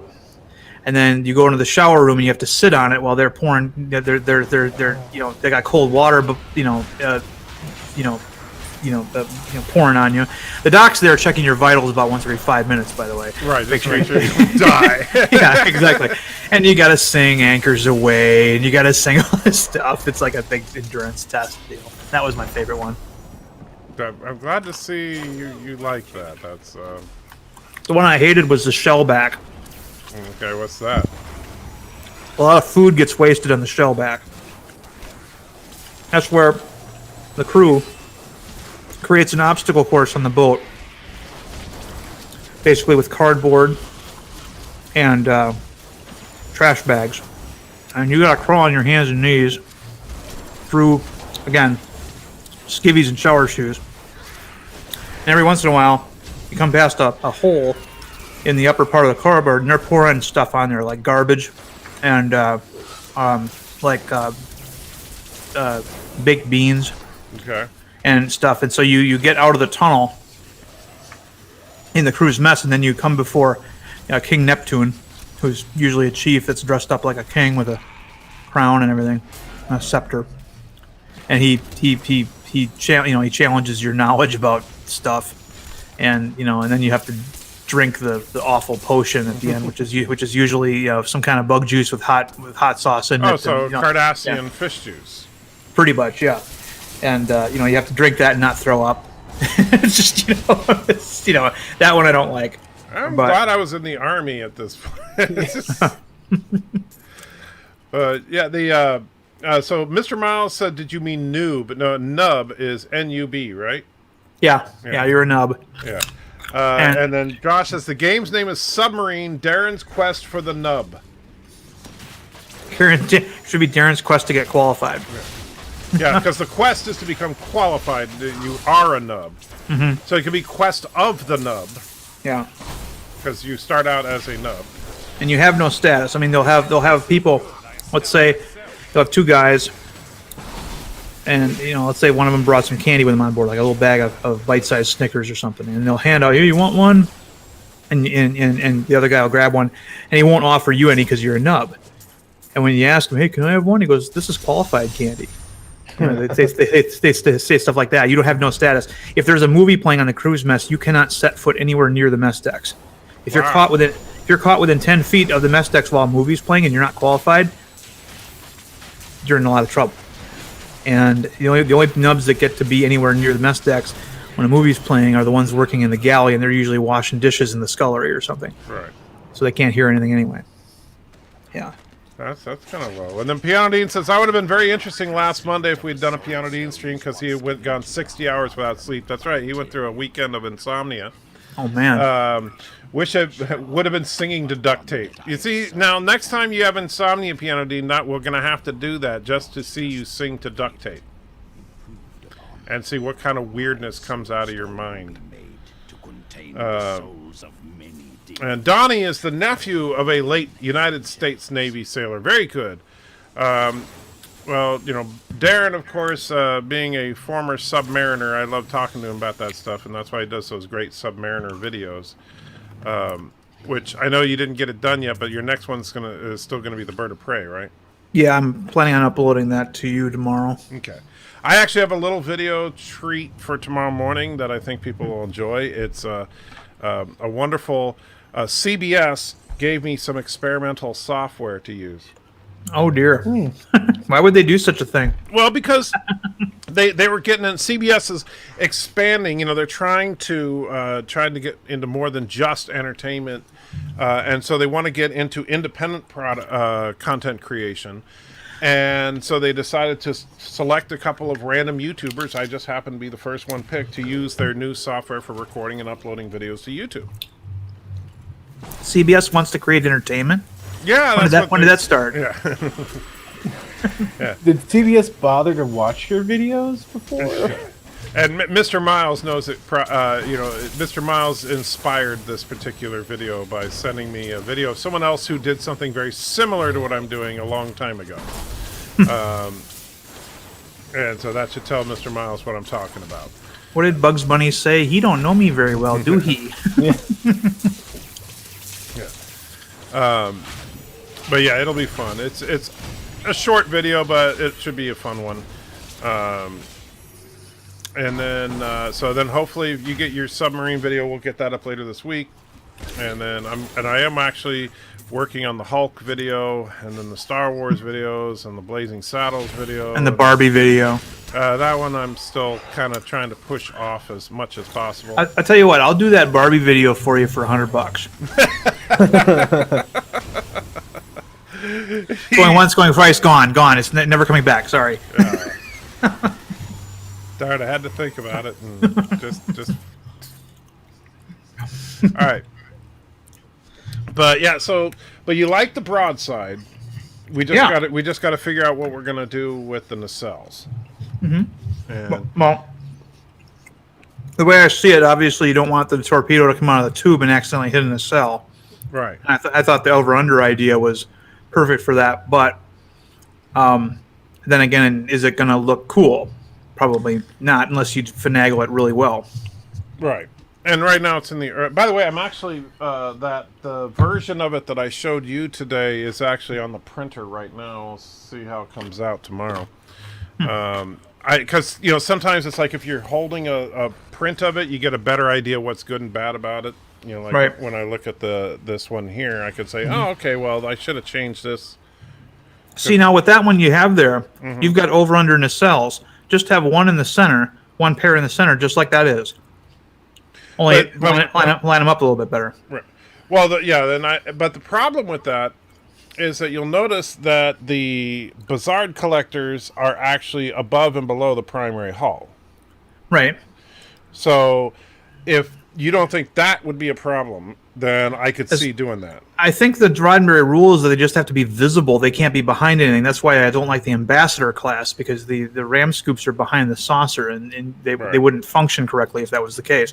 But if you had them, the top one up above, high enough above so that it has line of sight in the front, and then the bottom one far enough below, and then set them back far enough. Yeah, I could see that. Might work. You could also do something really weird with the warp core, like have a warp core, like either sideways or something that we haven't seen before, maybe, instead of up and down. Well, the warp core thing, that's one of the like with the dual impulse stacks, part of the reason for that was was that I was imagining a vertical warp core, because remember in the TOS era, the warp core was really horizontal. Right. And so I was imagining it was a prototype vertical warp core, and that's why you had a dome on the top and the bottom of the ship. Right. And basically with two impulse stacks. Of course, now this Doubt Blender is going to even load because I'm running Diablo too. We'll find out in a second. And Thomas wants to know, how many years have you been working on the Hulk video? About 4. Yeah. Even though the channel's only been up for 2.5, but yeah, 4 years I've been working on that video. Yeah, it's been over a year, but it has. So this is the ship that see, there's a problem there, I think, and that is the torpedoes could come out of one of those aft upper tubes and smack right into their, so you gotta get the clearance out of there, and right. I see what you're saying. I mean, like I have a big enough problem already with the fact that the torpedo launcher has to, passes by a significant portion of the ship before it fires on the Enterprise. Like the Enterprise A, for example, the torpedo launcher is right there in the neck, right, and it's got to, on a ship, you would not want it to fire from that position. You would want it to fire from as close to an extremity of the ship as you can. Right. Oh, that's a nice looking book there. Yeah, I think so. But he had a copy of my book handy. Oh, okay. Which wasn't upside down. It's just I mirror everything. Yeah. So I'm just That's all right. That's all right. So if we bring, because I do like having a relatively low profile on the ship. Right. And we bring this back to about here.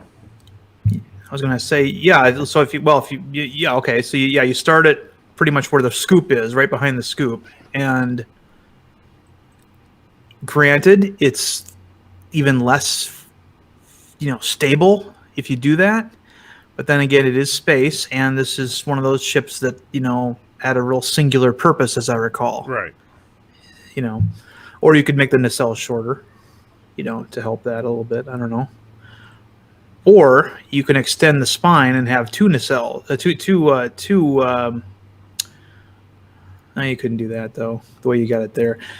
I was going to say you could have something in between the two stacks of impulse engines that provides another set of pylons. But well, one thing I was actually thinking about doing is because now obviously the broadside torpedoes, the design itself is borrowed a little bit from obviously old school, schooners, that kind of thing, with the broadside guns.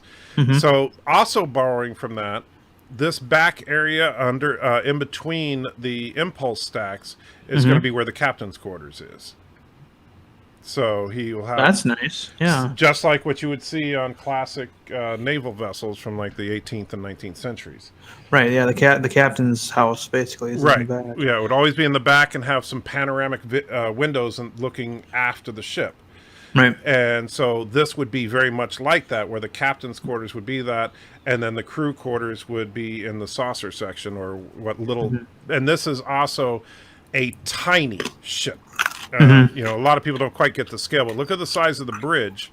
This entire ship is smaller than the saucer of the Connie. Yeah. How many torpedoes is it supposed to carry?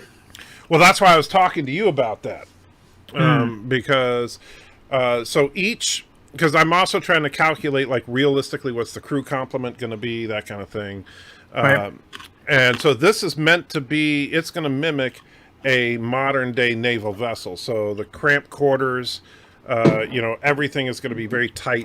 Everything is very military. But so each one of those torpedo pods with 2 tubes would have a crew of 3 manning it. And then assuming now, I don't know, in Starfleet they never really talk about their day. I mean, other than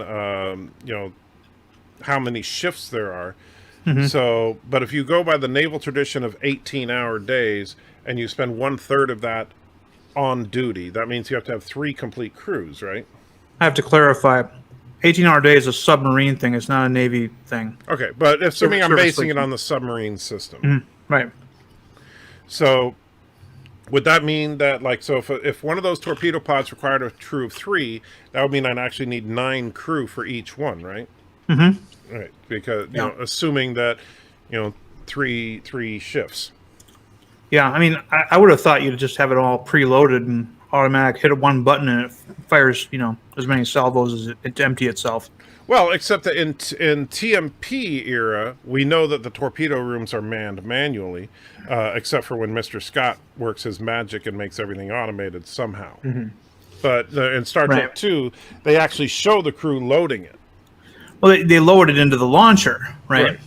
Yeah, or get it prepped for launch for being loaded in the launcher. It's weird. They were preparing torpedoes. It was very obvious, but once it's in the tube. Well, yeah. Once the tubes are loaded, then the control mechanism, the firing mechanism, is controlled from the bridge. Yeah, because I mean, like on the Seawolf, and again, I've never served on the Seawolf, but I heard things about the Seawolf. They've got they've got 8 torpedo tubes in that submarine, right? Instead of 4. It's overkill. And they've got like a revolver like system in there. So it's almost like 2 revolvers full of torpedoes that load them into the tubes. Maybe you could bend the rules. I mean, just because it's a certain way in the TMP era on the Enterprise doesn't mean it has to be that way on this ship. Right. But I figured that as far as the firing, like your crew of 3, that's only that's basically a chief and 2 crewmen. The 2 crewmen are basically in charge of the 2 individual tubes. The chief's in charge of that firing station. You wouldn't need a chief. You could just have. You wouldn't need a chief in each one of those. You could have, 3 crewmen and one just be a senior crewman. Okay. And then only 2 phaser banks on it, both forward. Makes sense. Yeah, because this is not meant to be a direct combat vessel. But how many shots can you do at any one time? Just 1 shot per bank, or? Well, from the torpedoes? No, from the phasers. Yeah, well, both. Well, they're just like they're TOS era phasers. So the 2 banks can each fire at any given time, but the banks recharge. In TOS, before TMP, the phasers were ran on independent battery cells that were charged by the main engines. That's why, like in Doomsday Machine, Scotty comments that the phasers were exhausted, and then a couple hours later, he got one of the phaser banks on the Constellation recharged. And, They just need some more alternators. right, and then by TMP, what happened that changed was that, and they actually say this in dialogue, is to get the phasers more power. They now get their energy directly from the warp engines. And that's why when the warp engines went into imbalance, the phasers were no longer operable. And so, but these are TOS era, which means they have phaser batteries. But this thing also, for its size, kind of like the Defiant, for its size, this thing is radically overpowered. Especially if you consider like torpedoes don't use a lot of energy, since the weapons themselves are self-propelled. But Blue phasers, right? blue phasers, of course. And are the torpedoes blue or red? I say blue because it's, I know that TOS, there are both in visual effects, Right. but I still think the best looking torpedo in all of Trek is the motion picture. Which was white, right? No, it was Or was blue. it was blue. Okay. Yeah. And- I'm always one of those guys. I think that the phasers should be one color and the torpedoes should be another color. I didn't like TNG where basically the phasers and torpedoes were pretty much the same color. Well, they started that in Star Trek II, actually.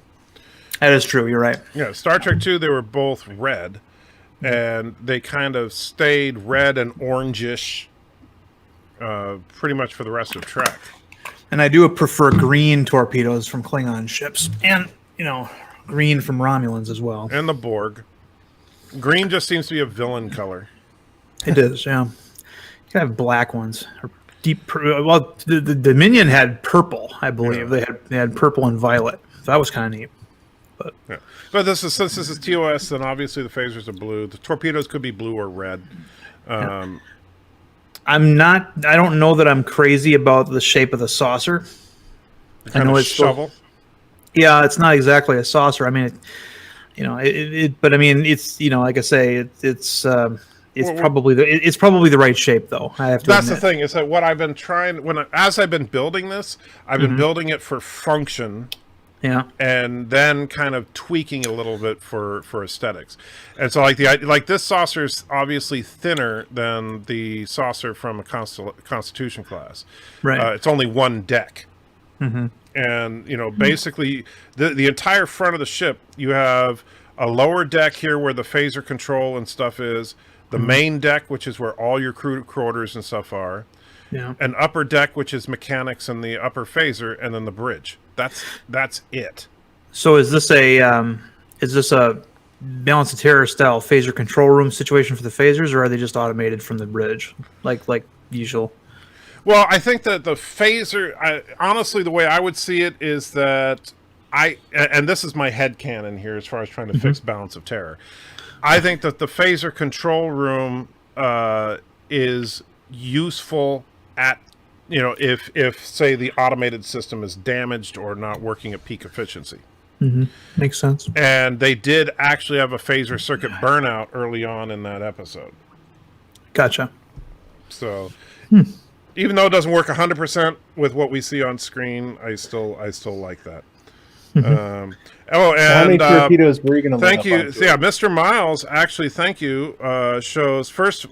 By the way, the torpedoes you're showing for the Enterprise E, which are kind of a white bluish color, are quantum torpedoes, which they did specify those are different. But he also shows a shot of Voyager firing blue torpedoes. But I don't know with those, because Voyager did have quantum torpedoes at one point, didn't it? They had transphasic torpedoes at the end. Right, but didn't they have quantum torpedoes? I thought they hijacked some quantum torpedoes at one point. I don't remember. No, they had the Tri-Cobalt.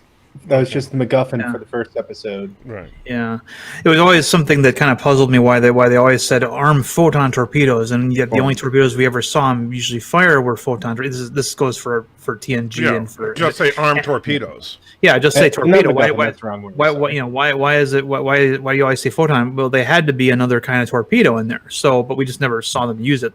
And then you'd have them say armed Tri-Cobalt 42 torpedoes, or whatever kind they have. It makes sense with Enterprise because we know they still had spatial torpedoes after they got the photonic ones.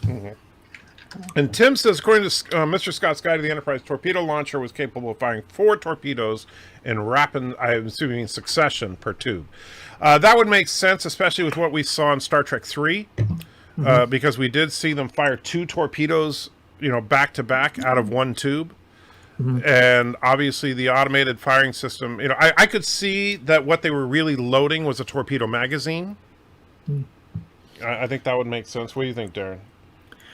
Yeah, I mean, I used to be like you. I used to think that the photon torpedoes were an energy ball, Right. And I was kind of not quite disappointed when I found out, that's what a photon torpedo looks like when it's not glowing, Right. But basically, I mean, in Star Trek, matter and energy are interchangeable through transporter technology. So I'm kind of assuming that once it gets close enough to its target, it converts itself totally into energy.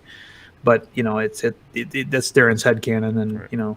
But I'd say, like, as far as the loading mechanism, like when we see that crew in Star Trek 2, what they're doing is loading a magazine full of torpedoes as opposed to loading it for one shot, Right.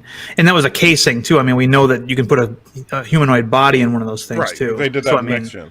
Yeah. Or in Star Trek 3, they did that with true. Spock's body, That's true. Yeah. So I mean, what I thought they were loading was just basically the components where right before it's launched, it gets its antimatter injection or whatever, and then it goes out. Yeah. Now, Indy says the captain will be the last person to man this battle station. He has to run the full length of the ship from his quarters, opening and closing every space-tight door. Well, that's technically true, but look at the length of this vessel. From the back of the ship where the captain's quarters would be to the bridge is approximately 1, 2, 3 bridge lengths. That's it. How tall? How long is this? Is just the habitable part of that ship supposed to be? I haven't done the actual measurements yet. Okay. But looking at it, I mean, you figured that this is the bridge, right? The dome is the bridge itself. That's not like how on the Constitution class there's the bridge dome, and then underneath it is the dome that's 2 decks. That's where the captain's ready room and that kind of stuff is. So maybe like 5 shuttlecraft long or something, maybe like Probably that? somewhere in that gen. That's probably not too far off. Your son's animation that he did for the we didn't start the cannon kind of got my gears turning because of the way he exaggerated the proportions of that ship that Enterprise that flies off. Yeah. Like, wouldn't it be interesting to have a ship that was that tall, with a neck and with nacelle pylons that were that tall? I thought that was kind of interesting. I'd like to see him play around with that a little bit more. But Yeah, I looked it up, by the way. The Voyager did have quantum torpedoes, but they were Cardassian quantum torpedoes, and they had to be modified. And Tom says, what do you think of the Excelsior concepts I sent you images of? Did you just send those? Because if you did, I don't know yet. Let me go. Thomas sent a photo. Oh, wow, that's different. I assume that's an Eagle Moss. I'm letting you guys see it. yeah, I've seen that. That's I got the newsletter on that one. I wasn't gonna buy it, but That's interesting. So that's like an Excelsior concept. Yeah. I think it looks a little bit like an improved version of the Discovery.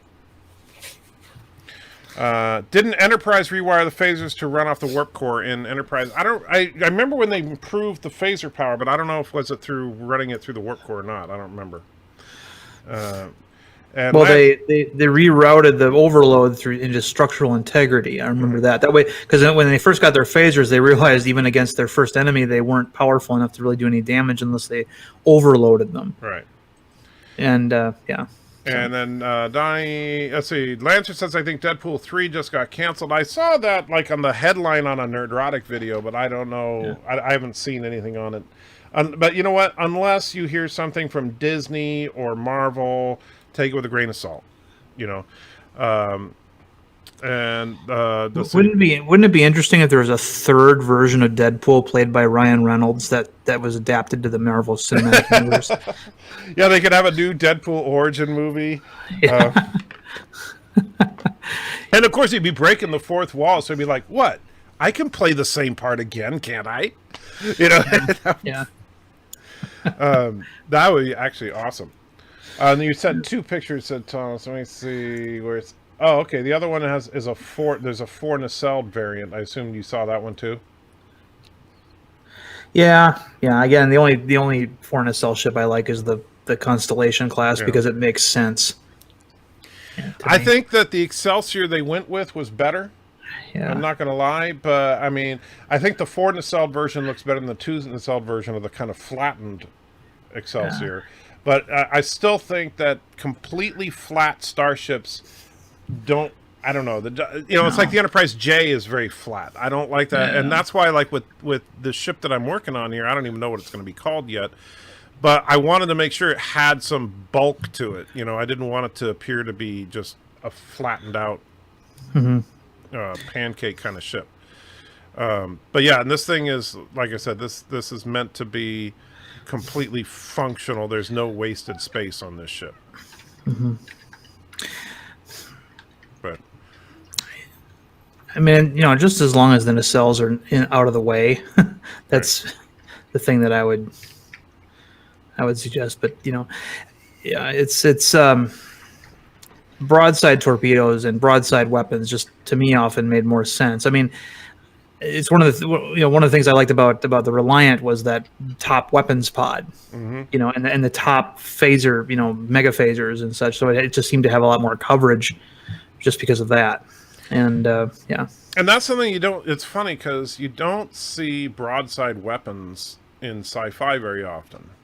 No, and that is a naval thing. Right. That is very much a naval thing. So right, even though most sci-fi stuff is based on Navy, that just seems to be something that they, everything is. It's like they take a ship and then meld it with a jet fighter. It's like you look at that trailer for the movie Greyhound, where which supposedly was supposed to come out about a month from now, and I doubt it's going to come out now, but. Tom Hanks is in command of that destroyer, and most of the weapons are firing off a broadside. And there's a scene in the trailer where he says, "Fire as they bear," on the U-boat, and it's just awesome firepower. But driving the contact is what we used to call that, where you're pointing the ship directly at the contact you're trying to engage. Seldom a good idea. A submarine can do it because they're relatively protected by the water, but on a surface ship, you can apply a lot more force to a target if it's broadside than if it's in front of you or behind you. Right, because Anyway, so I'm going to wrap it up there, guys, because I need to get some rest. I got to work early in the morning because I got off work early today, so I got to make it up tomorrow. Ouch. Yeah, it's all right. I enjoyed it. It was fun hanging out with you guys, even though Matthew is such a mean old guy. You're just so mean, Matthew. I know. I'm just the worst. So if you put one nacelle, hover it above the ship, and then hover the other one below it, just to see what. Right now, the 2 nacelles are linked, but I'll unlink them and move the other one below and kind of play with that. But that would also have establish a bit of a problem with your captain's cabin thing in the back. Not necessarily. It just means the captain's cabin. You'll see the nacelles above and below the ship. Right. That's not going to kill it. Okay. As it is, the captain's cabin. Like if you notice, like the warp core is only about only doesn't give the captain's cabin a whole lot of clearance there. But I actually kind of thought that the warp core, you would see the plasma flow inside the captain's cabin, kind of like a fireplace, Oh, that'd be neat. Yeah. Kind of like a lava lamp. But lava lamp, yeah. Right. Let's say a lava lamp. But you know how the TMP, the plasma flow in TMP, I still think, and I know Voyager used the same basic effect. That's the best looking warp cores to me. The cyclone. Is that what you call it? Yeah, it was called the cyclone. It was a cyclonic warp drive. Yeah. That's what the designers called it anyway. And So those look really cool, and I could picture that like in the captain's quarters, that just going from ceiling to floor in one section, and then on the other side of that wall is main engineering, and they can see the other side of it. The only downside is, of course, a warp core breach would go right into the captain's quarters, but, you know. Well, hopefully he's not in his quarters at that point. Yeah. You know.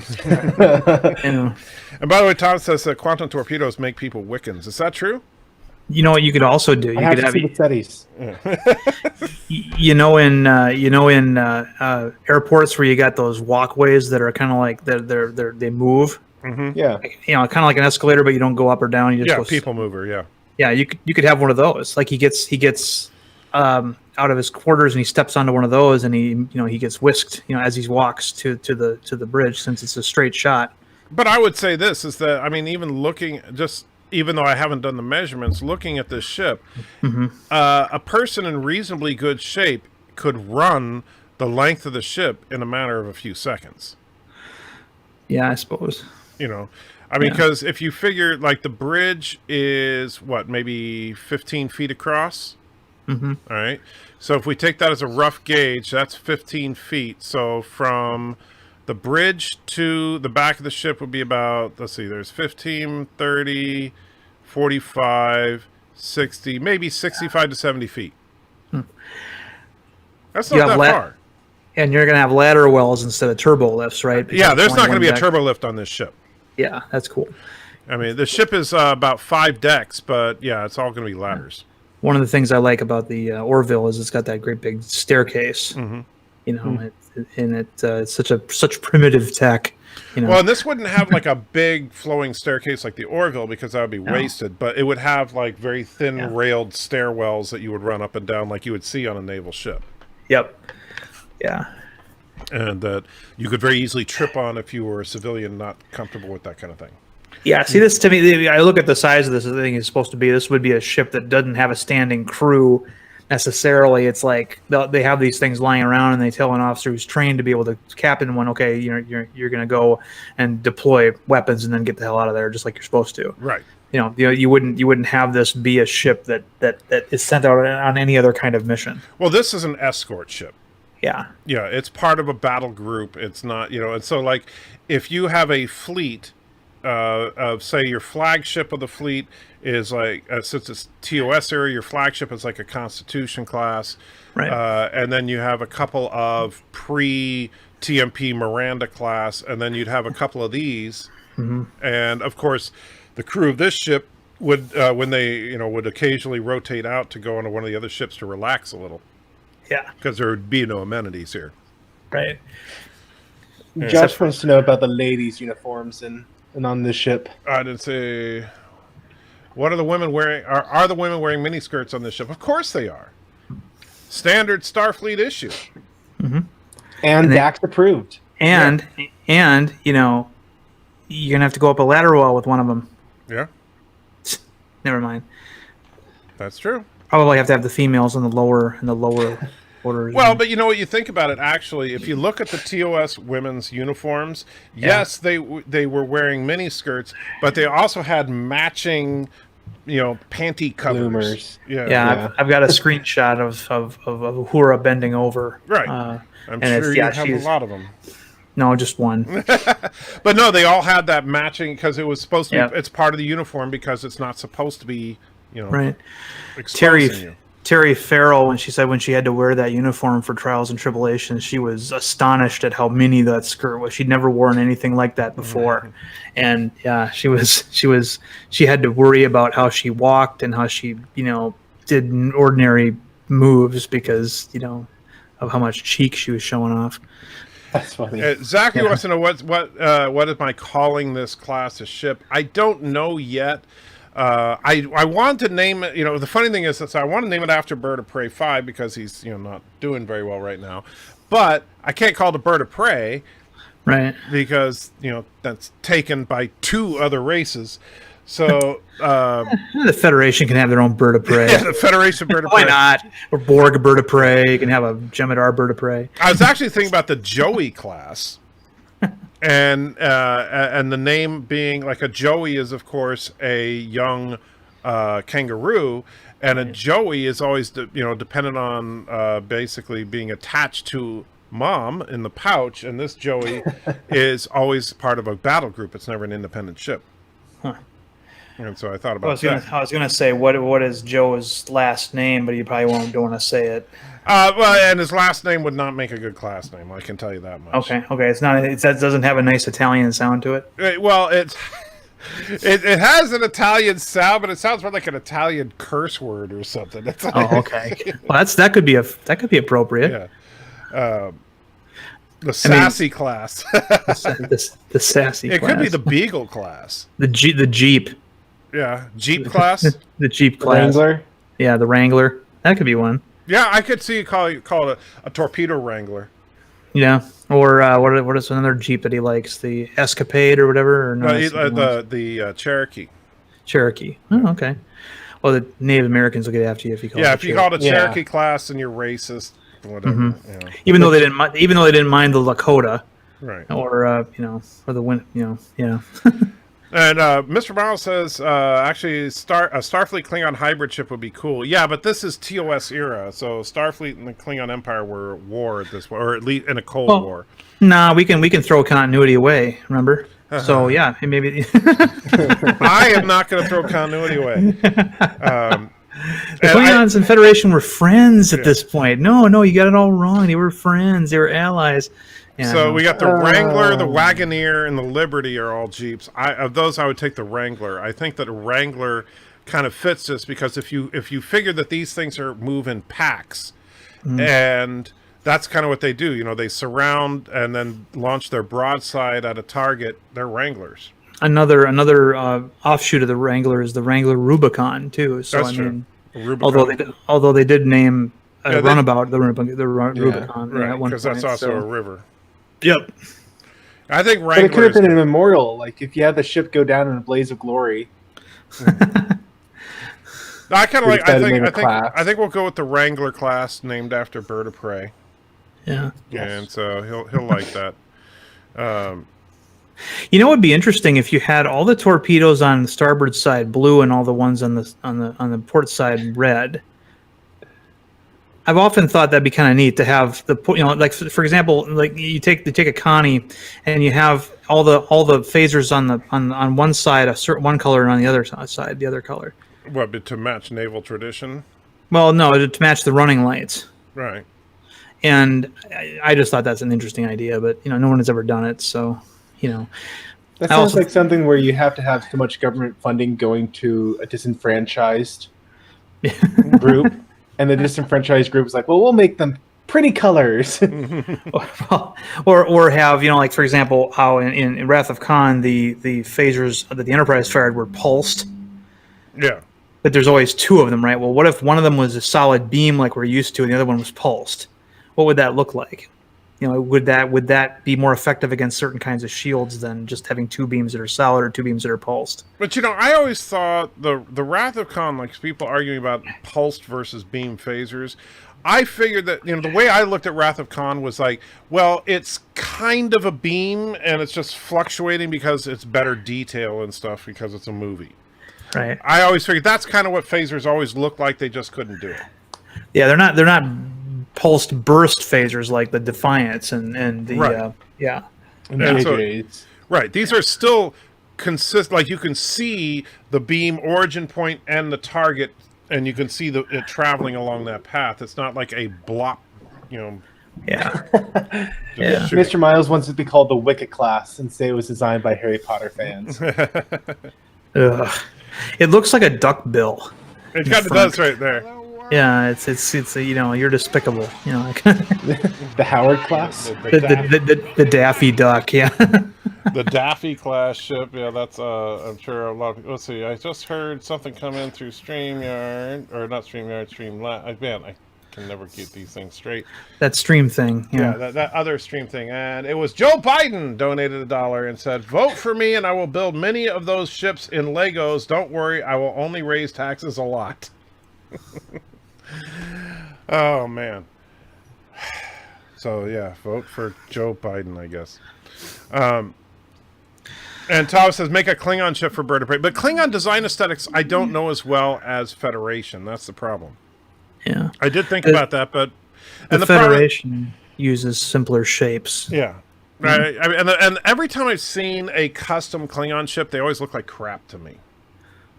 I don't know why, but yeah. the D7 is just so perfect. Mm-hmm. And then the only other Klingon ship that I really liked is the classic Bird of Prey. I don't like the Vorcha. I don't like the Nekvar. I think that the D7 and the Bird of Prey are the good-looking Klingon ships. I like the Negvar, but I like the other ones better. Yeah. The Vorcha was my least favorite for a long time, but lately I've been seeing some artists do renderings of it, and it kind of they're somehow. I love it when an artist who does a 3D work is able to make a ship that I thought was kind of ugly look kind of cool, because then that guy's got some talent. And Miles, this is an escort ship, so it travels with a fleet and is meant to deliver a heavy blow to the enemy, but it cannot go toe-to-toe with another ship. Yeah. Similar to the concept of the anti-trekker class, but just the anti-trekker class is a much earlier vessel than this. Anyway, so got a question for you though. Fine, what? What? You're never going to let me end this stream, are you? This is the last question, and then I'll drop out because I know you need your sleep. But what if you could fire all the torpedoes out of one side of the ship or the other, and not simultaneously out of both sides? Well, I figure you could do that. Yeah, because that would make it more effective if it was going to come in, do a turn, and once everybody's broadside, just unload everything out of one side of the ship, and then take off again, instead of doing a zigzag where they unload one side, then they unload the other, and then they're out of there. Well, and I would see a good maneuver with these ships would be to get two of them, one on either side of your enemy ship, and basically, fire broadside directly into the side shields of the other ship from both sides simultaneously and completely overload them. Yeah, that would work. Yeah. All right, I'm gonna let you go now. All right. Well, I appreciate it. But I do want to hear Life with Matthew's sign off because I missed it the last couple times. Oh, okay, Life with Matthew. You get to wrap up the show. Give us your great, awesome Life with Matthew non-Wiccan sign off. All right. Until the next time, everyone. May the Lord bless you and keep you. May He cause His face to shine upon you and be gracious to you. May the Lord lift up His countenance upon you and give you peace. Amen. Sorry, it's a little late. Amen. And of course, don't forget that Life with Matthew is still pining over Bird of Prey, who is going to be fine. He will get home in hopefully a couple of days. And he gave him that rash too, didn't he? Rash. You gave him that rash, didn't you? I don't think that's how it works, but okay. Sure. Okay. Confirmed. Life with Matthew gave Bird of Prey a rash. All right. That's what you learned today.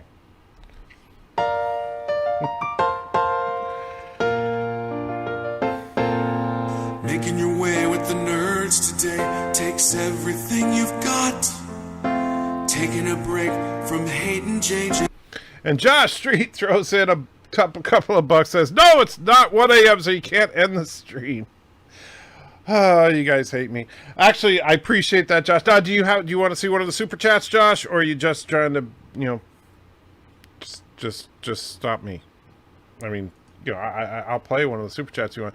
And absolutely, Darth Maul, God bless Bird of Prey. I hope Bird is doing well. I'm sure that we'll hear from him tomorrow. And quite frankly, when I chatted with him earlier on the phone, he seemed like he was in much better spirits than he was when he talked to everybody earlier today, and he was obviously very stressed out at that point. And T Stoney puts in $5 and says, "Quantum, thank you, T. I don't deserve that, but thank you, my friend. I appreciate you guys hanging out with me, and even though we were just playing Diablo, and unfortunately without Mrs. Anti-Trekker, because she just was a little too tired. But thank you, T. I too truly appreciate that. And there's T's $5 popping in there. Prank call Bird of Prey. I am not going to do that. I am absolutely not. I will tell you, if I knew for a fact that Bird of Prey was doing fine and he was up and all that, I might consider doing that. But no. In fact, I would figure that if Bird of Prey was up and basically fully awake, he'd probably be watching the stream right now. And so I'm not going to bother him. Plus, and this is actually, I'm trying to, see glass half full kind of thing, is that, Bird has been complaining about his crappy hospital bed for a while. And so I'm hoping that maybe he'll be able to get some good rest, because he's in a real hospital bed right now that's hopefully in better shape than the one that he sleeps on at home. At least that's my hope for him. I hope that he takes this time and he gets some rest. I hope that he gets better soon. And when he does get home, I'm hoping that my gift to him is ready at that point, because he is going to absolutely flip out when he sees that. I just realized I was doing that on a screen that was visible to you guys, so that was stupid of me. But I was trying to see if there's any update on the gift that I ordered. Probably not. It's late, so... yep, nothing like that. Oh, that's weird. So Captain Trek just subscribed to me on YouTube? That's bizarre. He must have gotten unsubscribed by the system. Gotta love it. Anyway, guys, so... you guys take care. Keep BirdOPrey in your thoughts. Keep an eye out for him to stream tomorrow. I'm sure he will at some point. Probably won't be a full-length stream, but do, show him some love when he does come on, and we'll keep pulling for him. I'm sure he'll be home by the end of the week. It would be Bird's luck that bed was always on red alert. That, man, that would be so bad. He gets the one hospital bed that keeps going off on the alarm like that. Oh, I feel so bad for him. This will be the test time to surprise Bird with a new bed. I know, Thomas, I've said this before, and I say it again. If I ever win the lottery, or just come across a large sum of money, or if this channel ever reaches like the ungodly level of subscribers, like Doomcock or Nerdrotic or something, I will get Bird a bed. If not, but who knows? Bird's channel may explode way beyond that himself. So, because he's such a fun guy to hang out with. So, but either way, yeah, sooner or later we're gonna get Bird into the bed that he needs, and because. It's so wrong that he has to deal with the crap that he does. You heard it here. If Anti-Tracker gets big, he will bed Bird. Sure would help a lot. Wouldn't you like to just get laid? Sometimes you wanna go where all the Trekkies know your name. Always glad you came. You wanna be in a galaxy where Star Trek isn't lame. You wanna go where everybody knows your name. Turds of a feather flock together, that's what we believe. We know a place that's got you covered, a place to get relief. Wouldn't you like to say me Prue? Sometimes you wanna go where Turnistenes know your name. And though Kurogans are to blame, you wanna be where you can see Kuroga go up in flames. You wanna go where everybody knows your name.